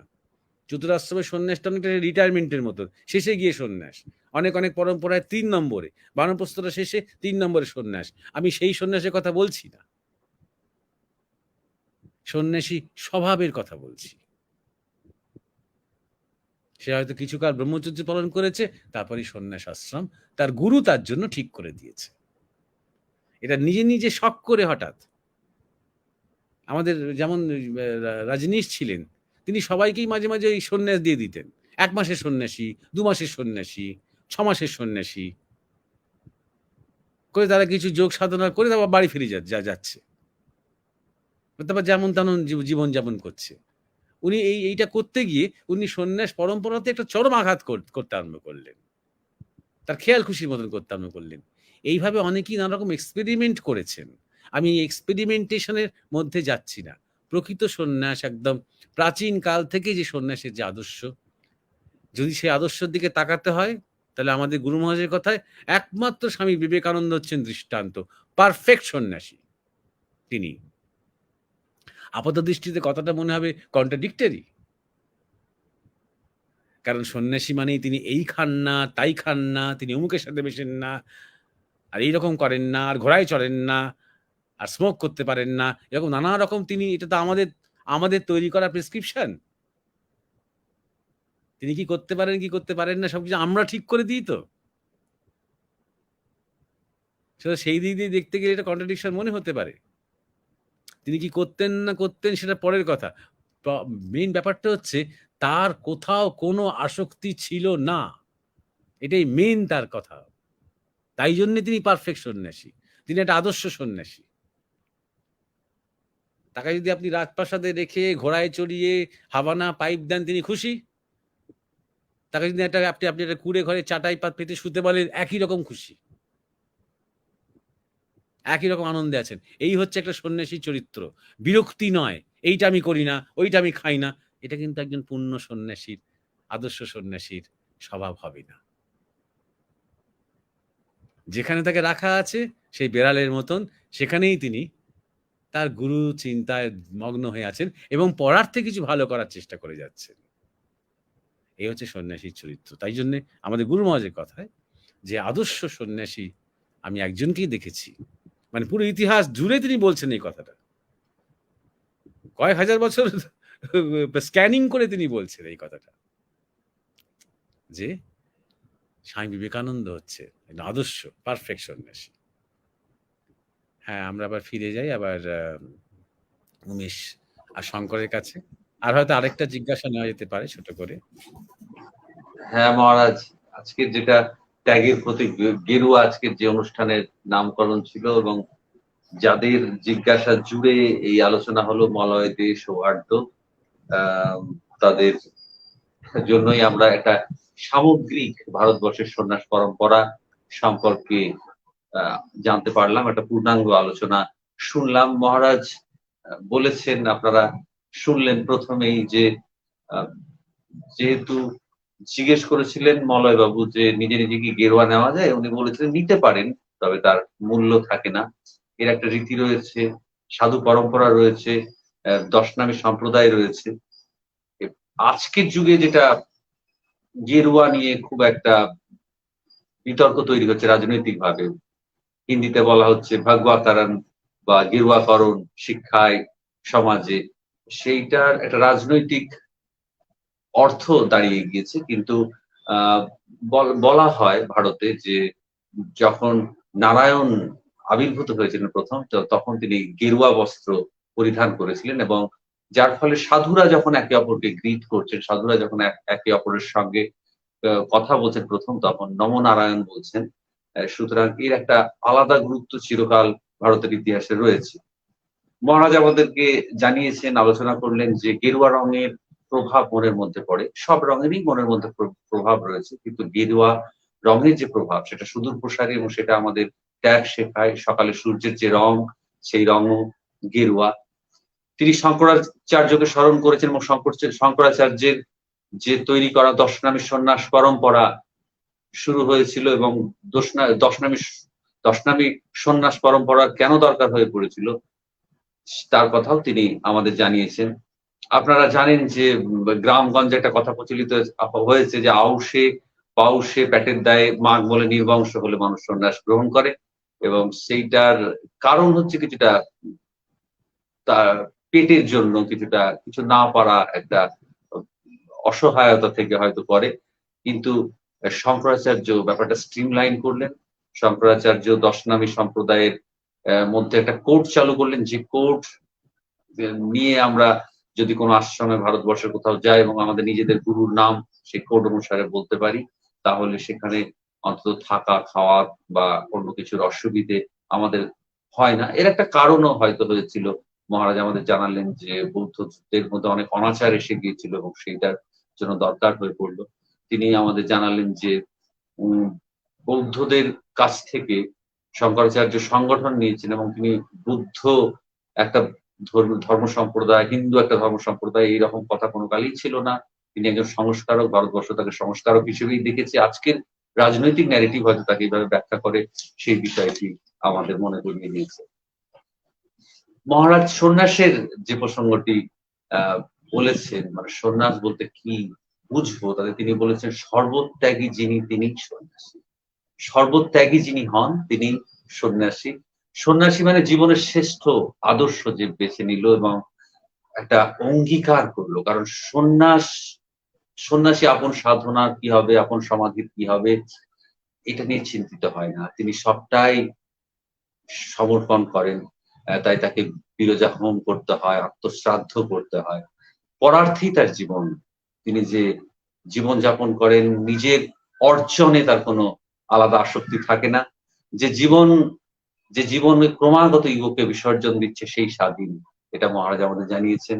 সুতরাং সন্ন্যাস যে বিষয় এবং সন্ন্যাসীর যে ব্যাপার ভারতবর্ষে এতকাল চলে আসছে, তার পিছনে একটা আধ্যাত্মিক দর্শন রয়েছে, তার পিছনে একটা প্রিন্সিপাল রয়েছে, সেটা আমরা জানতে পেরেছি। হিন্দিতে একটা কথা প্রচলিত আছে, আমরা অন্তত ক্রিকেটের ক্ষেত্রে আমি এটা প্রথম শুনেছিলাম, আপনারাও নিশ্চয়ই শুনেছেন যে সচিন তেন্ডুলকার সন্ন্যাস লে লিয়া, মানে সচিন হয়তো অবসর নিলেন তার কেরিয়ার থেকে, তার জীবন থেকে, অথবা কেউ রিটায়ার্ড করছেন চাকরি থেকে, সে অবসর গ্রহণের। কিন্তু সন্ন্যাস যে অর্থ সন্ন্যাসের, তাতে অবসর বোঝায় না, অনেক বেশি অ্যাক্টিভ বোঝায়, এটা আমাদের মহারাজ মনে করিয়ে দিয়েছেন। গুরু মহারাজ একটা কথা বলতেন কেউ সন্তানের জন্য আশীর্বাদ চাইতে এলে, যে আমি যদি আশীর্বাদ করি তোমার সন্তান সন্ন্যাসী হোক, সেটাই হয়তো প্রকৃত আশীর্বাদ হবে তার কল্যাণ। কারণ একজন সন্ন্যাসী চাইবেন যে একজন মানুষ সম্পূর্ণ স্বাধীন হোক, আনন্দময় হোক। সেটা হয়তো আমরা চাই না, আমরা চাই যে ক্যারিয়ারিস্ট হোক বা সফল হোক তার কোনো একটা লক্ষ্যে। সেই বিষয়ে একটা পূর্ণাঙ্গ মহারাজ আলোচনা করেছেন। এবং যে কাজটা তিনি করেন, একজন সন্ন্যাসী হয়তো নানা কাজ তাকে করতে হয়, যে কাজটা তিনি করেন সেই কাজটা তিনি যুক্ত হয়ে করেন, মানে তাকে যুক্ত হয়ে করতে হয়। সুতরাং এখন আশ্রমে যিনি সন্ন্যাসী আছেন, যিনি কাজ করছেন, পরে তিনি হয়তো বেরিয়ে গেলে তার বিন্দুমাত্র এর বিষয়ে আসক্তি থাকে না। দশনামী সম্প্রদায়ের কথা মহারাজ উল্লেখ করেছেন, আর নামগুলো আমরা সবগুলো হয়তো জানতাম না, আপনারাও শুনলেন। সেই এছাড়াও এর বাইরেও সন্ন্যাস পরম্পরা রয়েছে, এটাও মহারাজ আমাদের জানিয়েছেন। এবং এই সন্ন্যাসী পরম্পরার প্রত্যেকে নিজস্ব সেন্টার রয়েছে ভারতবর্ষের বিভিন্ন স্থানে। এই গেরুয়ার যে বিষয়টা, গেরুয়া মানেই তাকে হয়তো সংসার ত্যাগ করতে হবে, এরকম একটা প্রোটোটাইপ চিন্তা বা একটা স্টিরিওটাইপ ভাবনা আমাদের মধ্যে থাকে। গুরু মহারাজ কিন্তু সেই ধারণার ভুল ধরিয়েছিলেন, অনেক গৃহীকে তিনি গেরুয়া দিয়েছিলেন, সন্ন্যাস দিয়েছিলেন, কারণ অন্তরে পূর্ণ ত্যাগ হলে নিশ্চয়ই তাকে গেরুয়া দেওয়া যায় বলে একজন সদ্গুরু মনে করেন। ঠাকুর রামকৃষ্ণের প্রসঙ্গে এসেছে এবং ঠাকুর রামকৃষ্ণকে তোতাপুরি দীক্ষা দিয়েছিলেন মায়ের যাতে আঘাত না লাগে হয়তো মনে, সেই জন্য গেরুয়া সেভাবে তাকে ধারণ করতে হয়নি। ত্যাগ মানে শেষে আইডেন্টিটি ত্যাগ, এবং সেই ত্যাগ সন্ন্যাসীকে একটা অহং ত্যাগ করতে হয়। আর একজন সন্ন্যাসী দেখে, একজন সদ্গুরু দেখেন ছোটবেলা থেকেই একটি ছেলের মধ্যে কি সংস্কার রয়েছে, তার সাধু সংস্কার রয়েছে না অন্য সংস্কার রয়েছে। গুরু মহারাজের কথা বলে অবশ্যই স্মরণ করতে হবে আমাদের। গুরু মহারাজ বলেছিলেন সন্ন্যাসীর যে শ্রেষ্ঠ আদর্শ তিনি হচ্ছেন স্বামী বিবেকানন্দ। তিনি কি খাচ্ছেন, কি করছেন, এটা আমরা হয়তো আলোচনা করেছি, কিন্তু একজন প্রকৃত সাধু এটা নিয়ে, যে আসক্তিহীন সাধু, তিনি এটা নিয়ে ভাবেন না, একজন সন্ন্যাসী ভাবেন না, কারণ তিনি রাজপ্রসাদেও আনন্দময়, তিনি পথের ধুলাতেও একই রকম সুখে থাকেন। যাই হোক, মহারাজের পরে আপনি বলেছেন একটা জিজ্ঞাসা নেবেন, শঙ্করদাকে আমি একটু চাইবো যে শঙ্করদাকে কি পাওয়া যাচ্ছে না, মানে কোনো নেটওয়ার্কের সমস্যা হচ্ছে? হ্যাঁ, শঙ্করদাকে পাওয়া গিয়েছে। শঙ্করদা পরে একটি জিজ্ঞাসা মহারাজ নিতে চেয়েছেন, সংক্ষিপ্ত হয়তো আলোচনা হবে, কারণ আমি অনেক বেশি বলে নিয়েছি। আপনি একটু জিজ্ঞাসাটা রাখতে ভালো হয়। হ্যাঁ, এর পরবর্তী জিজ্ঞাসা দেবনাথ বাবু উনি করেছেন। মহারাজ, শ্রী চৈতন্যের জীবন দর্শন এবং শেষ পরিণতি সম্বন্ধে যদি কিছু আলোচনা করেন। হ্যাঁ, ধন্যবাদ শঙ্কর, ধন্যবাদ উমেশ। আর দেবনাথের যে জিজ্ঞাসা, সেই প্রসঙ্গে বেশি সময় নেই, তাই ছোট্ট করে একটুখানি বলছি যে আপাত দৃষ্টিতে শ্রী চৈতন্য দেবের জীবন দর্শনের দিকে কথা ভাবতে গেলে অনেকগুলো স্তর আছে, খুব বেশি ডিটেলে যাওয়ার সময় নেই। তার মধ্যে যে প্রধান জিনিসটা আমরা লক্ষ্য করি সেটা হচ্ছে একটা প্রবল ভক্তির একটা আন্দোলন, প্রবল একটা ভক্তির জোয়ার তাকে কেন্দ্র করে গড়ে উঠল। তিনি ভক্তির শিরোমণি হয়ে উঠলেন, পুরো ভারতবর্ষে বাংলা থেকে ছড়াতে আরম্ভ করলো। তার আগে যেটা মানে বিশিষ্ট মানে বৈশিষ্ট্য আছে সেটা হচ্ছে তিনি তার জন্মগ্রহণ আজ থেকে প্রায় 550 বছর আগে একটি বেশ সম্ভ্রান্ত ব্রাহ্মণ পরিবারে, পণ্ডিত পরিবারে, এবং তিনি নিজেও একজন পণ্ডিত হয়েছিলেন। তাকে বলা হতো, তার নামই ছিল নিমাই পণ্ডিত। তিনি টোল খুলেছিলেন। সেই যুগে যারা টোলের আচার্য হতেন তাদের মধ্যে সর্বকনিষ্ঠ ছিলেন, কিন্তু তিনি সবচেয়ে বিদ্বান, সবচেয়ে তার্কিক, সবচেয়ে বড় দার্শনিক, এবং তার বিরাট প্রজ্ঞা বলে তার বিরাট খ্যাতি ছড়াতে আরম্ভ করলো। ভারতবর্ষের প্রায় একজন শ্রেষ্ঠ পণ্ডিত হয়ে উঠলেন তিনি। এবং এই সময়তে যখন তিনি পাণ্ডিত্যের ছটায় চমকে দিচ্ছেন পণ্ডিত মহলকে এবং প্রায় জয় করছেন যা বারাণসী, শান্তিপুর, নবদ্বীপের ঘাটগুলোকে, যেখানে পাণ্ডিত্যের কচকচি হয়। সেই সময় ভক্তিমার্গের কাউকে দেখলে তিনিও নবদ্বীপের তার অন্যান্য বন্ধুরা তাদেরকে একদম দারুণ র্যাগিং করতেন। তাদেরকে কাদা টাদা মাখিয়ে মারধর করে জলে চুবিয়ে, গঙ্গার জলে চুবিয়ে নানা রকম কাণ্ড করতেন তারা। মানে ভক্তি মার্গটা একেবারেই ন্যাকামি, এগুলো এগুলো সব ভাববাদী, হ্যাঁ, এর পেছনে কোনো জ্ঞান নেই, কোনো যুক্তি নেই, কোনো দর্শন নেই, এইরকম ধরনের বলতেন। আর যারা সত্যি সত্যি একটু ভক্তি মার্গে মানুষ হয় তারা একটু অত মারকুটে হতে পারেন না, অত ঝগড়ুটে হতে পারেন না, তাই তারা কাঁপতে আরম্ভ করতেন, নিমাই পণ্ডিতকে খুব ভয় পেতেন। কিন্তু দু একজন ছিলেন যাদের একটু অন্তর্দৃষ্টি ছিল, যেমন অদ্বৈত আচার্য। তার মনে হতো যে আরে আমি তো দেখেছি, আমি দর্শন হয়েছে যে ইনি এই যুগের একদম অবতার, তা এইরকম করছে কেন? এ তো নতুন অবতার, এরকম তো নয়, এরকম তো হবে না। তা এটা এইখানে জীবন দর্শনের কথা জিজ্ঞাসা করেছেন বলে দেবনাথ আপনাকে বলি যে ফাইনালি উনি যেটা করবেন সেটা হচ্ছে তিনি জ্ঞানের থেকে ভক্তিকে শ্রেষ্ঠ প্রতিপন্ন করবেন। এবং সেটা করার কারণটা কি?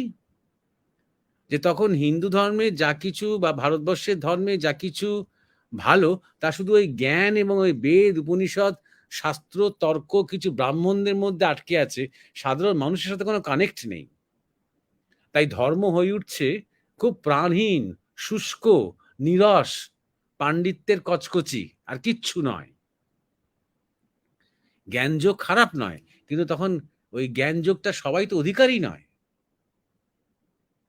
তাই জন্য জ্ঞানযোগ প্রতিষ্ঠা হতে গিয়ে কি হচ্ছে যে ওই পণ্ডিতে পণ্ডিতে কে জিতলো কে হারলো, কে বেশি নামকরা পণ্ডিত, এই ব্রাহ্মণ্য দাপটটাই বাড়ছে, কিন্তু সাধারণ মানুষের হৃদয়ে কোনো পরিবর্তন হচ্ছে না, সমাজে কোনো পরিবর্তন হচ্ছে না। 1 নম্বর। 2 নম্বর সমস্যা হচ্ছে যে আস্তে আস্তে আস্তে আস্তে সমাজে ইসলামীকরণ বাড়তে আরম্ভ করছে। দলে দলে হিন্দুরা সব মুসলমান হয়ে যাচ্ছে। এই জন্যে নয়, যেটা সাধারণত বলা হয়ে থাকে যে খুব অন্তজ, তারা উচ্চ ধর্মের উচ্চ বর্ণের মানুষের দ্বারা শোষিত, তাই তারা ইসলামের মধ্যে ভ্রাতৃত্ব দেখে, ঐক্য দেখে দলে দলে জয়েন করছেন, সেটা একমাত্র কারণ নয়। কারণ তখন রাজনৈতিক এবং প্রশাসনিক ক্ষমতা মুসলমানদের হাতে, তাই ধর্মান্তকরণ হলে অনেক সুবিধে পাওয়া যায়। ধর্মান্তকরণ হলে বা ওই ধর্মের লোক হতে পারলে চাকরি পাওয়া যায়, অনেক বদান্যতা পাওয়া যায়, অনেক ক্ষমতা আসে হাতে। তাই জন্য লোকে দলে দলে দলে দলে তখন শুধুমাত্র অন্তর্জ শ্রেণী নয়, অনেক উচ্চবর্ণের হিন্দুরাও তখন হাজারে হাজারে তখন অন্য ধর্মমত গ্রহণ করছে। এবং আরেকটা সমস্যা হচ্ছে যে নিজেদের ধর্মে তারা কোনো প্রাণ পাচ্ছে না, কিছু তারা বুঝতে পারছে না কি হচ্ছে এই পণ্ডিতদের এই সংস্কৃত চর্চার মধ্যে। এবারে এই চৈতন্যদেবকে কি করতে হবে? এই টাইটটাকে ঘোরাতে হবে। এই যে একটা বিরাট একদিকে স্রোতটা, এই স্রোতটাকে ঘুরিয়ে দিতে হবে উল্টো দিকে। করতে গেলে তাকে কি করতে হবে? জ্ঞানের উপরে ভক্তিকে প্রতিষ্ঠা করতে হবে। জ্ঞানের উপরে ভক্তিকে প্রতিষ্ঠা করতে গেলে তাকে কি করতে হবে? তাকে নিজেকে জ্ঞানশ্রেষ্ঠ হতে হবে। খুব গুরুত্বপূর্ণ। এটাকে চাপরাস বলে। একজন মানুষ বা অবতার পরম্পরা তখনই ভাঙতে পারেন যখন তিনি সেই পরম্পরার শীর্ষে নিজে উঠেছেন। তিনি প্রমাণ করে দিলেন যে তিনি তখন ভারতবর্ষের শ্রেষ্ঠ জ্ঞানী, শ্রেষ্ঠ পণ্ডিত। সেইটা প্রমাণ করার পর তিনি হঠাৎ তার রূপান্তর হলো, যখন সারা দেশের পণ্ডিত সমাজ তাকে মেনে নিয়েছে, বাপরে নিমাই পণ্ডিত, হ্যাঁ, তার কাছে সব ম্লান। হঠাৎ তার ভাবান্তর, হঠাৎ তার চোখ দিয়ে টস টস করে জল পড়ছে এবং তখন তিনি হা কৃষ্ণ করছেন। তখন দলে দলে দলে দলে মানুষ আবার ফিরে আসছে, কারণ সেখানে কোনো তিনি পার্থক্য করছেন না। ব্রাহ্মণ হোক, চণ্ডাল হোক, হিন্দু হোক, মুসলমান হোক, কোনো আর পার্থক্য করছে না। দলে দলে দলে দলে সব তখন ফিরতে আরম্ভ করছে। এই ভাষাটা সবাই বোঝে, ভালোবাসার ভাষাটা, সমর্পণের ভাষাটা, শরণাগতির ভাষাটা। এটা 1 নম্বর কথা। তার জীবন দর্শন বলতে গিয়ে। ২ নম্বর যেটা খুব গভীর আধ্যাত্মিক কথা, যেটা ঠাকুর শ্রীরামকৃষ্ণ বারবার বুঝিয়ে দিয়েছেন, যে আমরা বৃন্দাবনে যে শ্রীকৃষ্ণকে দেখেছি, সেখানে আমরা একটা শরীরে দেখেছি শ্রীকৃষ্ণকে, একটা শরীরে দেখেছি শ্রী রাধিকাকে। যদি সেটা রূপক হিসেবেই ধরি বা যাই ধরি, এখানে একই শরীরে আমরা দুটি সত্তা দেখছি। কখনো অন্তর্কৃষ্ণ বহির রাধা, কখনো অন্তর রাধা বহির কৃষ্ণ। বেশিরভাগ সময় তিনি বহির রাধা হয়েই আছেন যখন বাহ্যিক সমাজে মিশছেন। এমনিতে তিনি নগর সংকীর্তন করছেন চারদিকে, বিভিন্ন নবদ্বীপে তো বটে, আরো অন্যান্য জায়গাতে, তখন তিনি বাহ্য অবস্থায় রয়েছেন। বহিরঙ্গদের সাথে করেন লীলা সংকীর্তন, বহিরঙ্গদের সাথে করেন নগর সংকীর্তন, অন্তরঙ্গদের সাথে করে লীলাস্বাদন। অর্থাৎ তিনি যখন তার ভাবাবেশ আসছে, তখন তার কীর্তন বন্ধ হয়ে যাচ্ছে, তিনি সকলের পায়ে পড়ছেন আমাকে কৃষ্ণ এনে দে বলে। অর্থাৎ তখন রাধা ভাব, তখন রাধা ভাব বলতে বহির রাধা, সবাই বাইরেটাকে দেখছে, তখন অন্তর কৃষ্ণময়। আবার সেই চৈতন্যদেব ভক্তের ঘরের মধ্যে স্থির হয়ে যাচ্ছেন, তখন তার বাইরে কৃষ্ণ ভাব, অন্তর রাধায় পূর্ণ। তখন তিনি সকলের মাথায় পা দিয়ে আশীর্বাদ করছেন। এই যুগপৎ, এই একটা সাংঘাতিক অবস্থা। ডুয়ালিটি নন ডুয়ালিটি, দ্বৈততা অদ্বৈততা, এটা নিয়ে কত লোকে কত তর্ক করে। হয়তো অনেক বৈষ্ণবরাও ভালো করে বিষয়টা বোঝেন না। একই স্বার্থে একই দেহে তিনি দেখাচ্ছেন এইটা। মাঝে মাঝে ভাবাবস্থায় এমন একটা সমাধি অবস্থায় চলে যাচ্ছেন, এটা সম্পূর্ণ বড় বড় পণ্ডিতরা, নবদ্বীপ পণ্ডিতরা টেস্ট করে দিচ্ছে, তার জীবে চিনি ফেলে, এই ফেলে, তাই ফেলে। হ্যাঁ, দেখছি হ্যাঁ, নির্বিকল্প সমাধি এটা। এটা কোনো ভাব সমাধি নয়, এটা কোনো সবিকল্প সমাধি নয়। তাহলে ওই রাধা কৃষ্ণ তখন ওই দুই সত্তা এক হয়ে গেছে তার মধ্যে। এটা একটা অভিনব, হয়তো গুজ্জতে একটা কোনো গুহার মধ্যে কি জঙ্গলের মধ্যে হয়তো অনেকেরই এরকম হয়েছে, হয়, কিন্তু এরকম পাবলিকের মধ্যে, সবার মধ্যে, এটা একটা বিরাট একটা দর্শন, যা প্রদর্শন হয়ে যাচ্ছে। মানুষ দেখছে এটা সম্ভব। এই জীবন দর্শন তিনি দেখালেন। এবং খেয়াল রাখতে হবে, তিনি একটা রিভাইভাল, এর মূল্যায়ন হওয়া খুব দরকার। চৈতন্যদেবকে শুধু আমরা ভক্তি আন্দোলনের একজন হোতা বলে জানি, তার যে একটা হিন্দু রিভাইভাল, একটা ভারতীয় সনাতন সংস্কৃতির রিভাইভাল, ভিনদেশি কালচারের হাত থেকে ভারতকে বাঁচানোর চেষ্টা করার, তার যেটা বিরাট বিপুল সাফল্য, তার প্রভাবটা এতটাই মারাত্মক যে তিনি যখন চলে গেলেন নীলাচলে, পুরীতে, 50 বছর কীর্তন বন্ধ হয়ে গেল নবদ্বীপে। শোক পালন করে নয়, বন্ধ করে দেওয়া হলো। কীর্তনকে তখন শাসকেরা এতটাই ভয় পাচ্ছেন। চৈতন্যদেবের প্রভাব তখন এতটাই সর্বগ্রাসী। তার চলে যাওয়ার পেছনে এবং এই কীর্তন বন্ধ হয়ে যাওয়ার পেছনে সবটাই পলিটিক্যাল, রাজনৈতিক। আর সেটা প্রকাশ্যে জানানোও গেল না। অদ্বৈত আচার্য তাকে কোডেড মেসেজ করে তিনি একটা চিরকুটে এই যে জানালেন চৈতন্যদেবকে পুরীতে, যেখানে সব বন্ধ হয়ে গেছে, চাল ডাল পর্যন্ত বন্ধ বৈষ্ণবদের জন্য, যারা চৈতন্যদেবের অনুরাগী ছিলেন। ক্ল্যাম্প ডাউন করছে তখন। এত তারা এই রিভাইভালকে, এই নবজাগরণকে তারা ভয় পাচ্ছে। এইবারে যে জিজ্ঞাসার দ্বিতীয় পর্ব, শেষ পরিণতি সম্বন্ধে, যেটা সাধারণত বৈষ্ণবরা জানেন, যে তিনি ভাবাবস্থায় মন্দিরে যে জগন্নাথ, সেই জগন্নাথ দেবের মূর্তির মধ্যে বিলীন হয়ে গিয়েছিলেন। কোনো কোনো মতে তিনি সমুদ্রের জলকে যমুনার জল ভেবে তিনি কৃষ্ণ কৃষ্ণ করতে করতে সেখানে তিনি ডুবে গিয়েছিলেন বা লয় হয়ে গিয়েছিলেন। আর একটা তৃতীয় মতে তিনি নাচতে নাচতে, কীর্তন করতে করতে একটা ইটের টুকরো তার পায়ে লেগে গিয়েছিল, কেটে গিয়েছিল, তার আস্তে আস্তে সেটা সারেনি, ঘা হয়ে গিয়েছিল, যার মানে হচ্ছে ইঙ্গিত করা হয় ক্যান্সারাস হয়ে গিয়েছিল। আস্তে আস্তে তার জন্য তার মৃত্যু হয়েছিল। এটা একটা। এছাড়া যেটা নিয়ে অনেক গবেষণা হয়েছে, যেটা নিয়ে আমরা অনেকের কাছ থেকে শুনেছি, যেটা নিয়ে খুবই জল্পনা কল্পনা, যে তাকে হত্যা করা হয়েছিল। চতুর্থ একটা সম্ভাবনা, পুরীর পাণ্ডারা, কিন্তু পুরীর পাণ্ডারা, মন্দিরের পাণ্ডারা তারা নিজ ইচ্ছায় যে সেটা করেছেন তা নয়, তাদের পেছনে মন্ত্রণা ছিল। পুরীর রাজা যিনি, তিনি সেই চৈতন্য মহাপ্রভুর খুবই ঘনিষ্ঠ। তিনি তার সমস্ত মানে রাজনৈতিক সিদ্ধান্ত তখন চৈতন্য মহাপ্রভুর পরামর্শেই সেই সিদ্ধান্তগুলো গ্রহণ করছেন, সিদ্ধান্তগুলো নিচ্ছেন। আবার আমরা ভাবি না ধর্মের লোক মানে রাজনীতি থেকে আলাদা আলাদা, এসব শুনে শুনে আমাদের কুসংস্কার হয়ে গেছে। বরং উল্টোটা, একজন প্রকৃত ত্যাগী মানুষ, তিনিও তখন একজন সন্ন্যাসী, তারই সেই দূরদৃষ্টি থাকে রাজাকে অ্যাডভাইস করার মতন, পরামর্শ দেওয়ার মতন। তো সেটা অনেকেরই গাত্রদাহের কারণ হচ্ছিল। এখানেও ইসলামিক শাসকের একটা কনস্পিরেসি, এবং রাজার যিনি মন্ত্রী তিনিও ক্ষমতার লোভে বা এক ধরনের তার মধ্যে একটা বিশ্বাসঘাতকতার মন কাজ করেছিল হয়তো। সুতরাং তাকে জ্যান্ত অবস্থাতেই হয়তো পুরীর পাণ্ডারা তাকে, মন্দিরের পাণ্ডারা তাকে হত্যা করেছেন, এবং তাকে ওই মন্দিরেরই কোনো একটা স্থানে গোপনে তার বডিটাকে সেখানে লুকিয়ে রাখা হয়েছিল, এরকম ধরে নেওয়া হয়। তাই নিয়ে গবেষণা করতে গিয়ে ডক্টর জয়দেব মুখোপাধ্যায় অকাল মৃত্যু হলো পুরীতে, অতর্কিতে।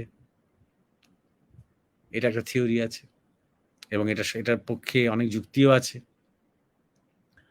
আর আরও একটা সম্ভাবনা তৈরি হয়েছে সাম্প্রতিককালে। আমাদেরই চেনা জানা একজন গবেষণা করে অনেক কিছু বার করেছে, সে তার গুরুর প্রেরণায়। আমি তার নাম বলছি না, কারণ অনেক ভয়ের ব্যাপার আছে চৈতন্যদেবের ব্যাপার। মুশকিলটা এইখানেই, সত্যটা কেন আমরা জানতে পারি না, শুধু সেটাকে ধামাচাপা দেওয়া হয় বলে নয়, আমরাও কিন্তু তৈরি নই সত্যের জন্য। এক ইঙ্গিত একটুখানি সত্যের কথা কিছু বলতে গেলেই রেড়ে রেড়ে করে এটা এমনি মেরে ফেলবো তোমাকে। সত্যকে নিয়ে আমরা এতটাই মানে অ্যালার্জি, এতটাই আমাদের সত্যকে ভয়। সমস্যাটা সেখানেই। যাই হোক, এই গবেষকের মতে যে ওইখানেই কিন্তু চৈতন্যদেবের মৃত্যু হয়নি, তার বিরুদ্ধে একটা চক্রান্ত হয়তো ছিল, এবং তার নিজে তৈরি করে একটা কামোফ্লাজ ছিল। তখন তার বয়স মাত্র 48, তিনি 12 বছর নীলাচলে ছিলেন। তবে ঠিক নেতাজি সুভাষচন্দ্র বসু যেমন একটা বিমান দুর্ঘটনার ক্যামোফ্লাজ তৈরি করে অন্তর্ধান করলেন, ঠিক তেমনই তিনি তার মধ্যে এটা অন্তর্ধান একটা তিনি হয়তো করেছিলেন।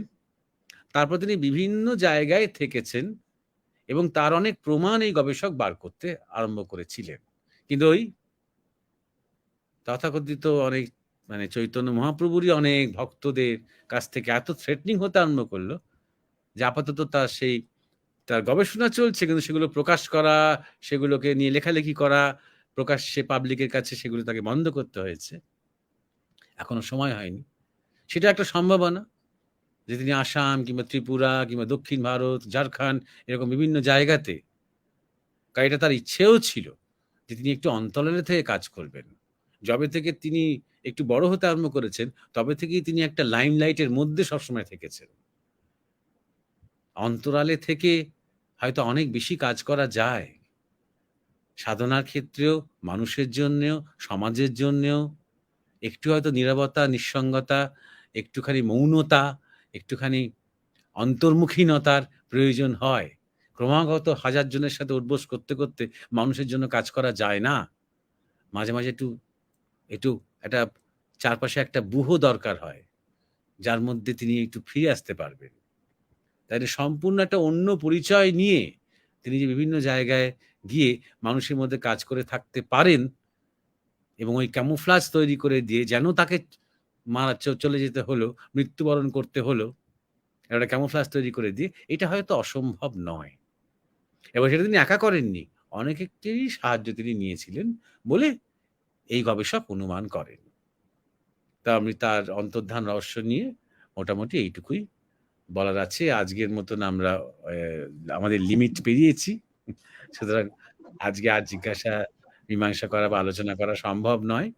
আর উমেশ, যাদের নাম আজকে ছিল তাদের নামগুলো বলে দিও, যাদের এখনো সামনে সপ্তাহে যাদের জিজ্ঞাসা নিয়ে আমরা আলোচনা শুরু করব।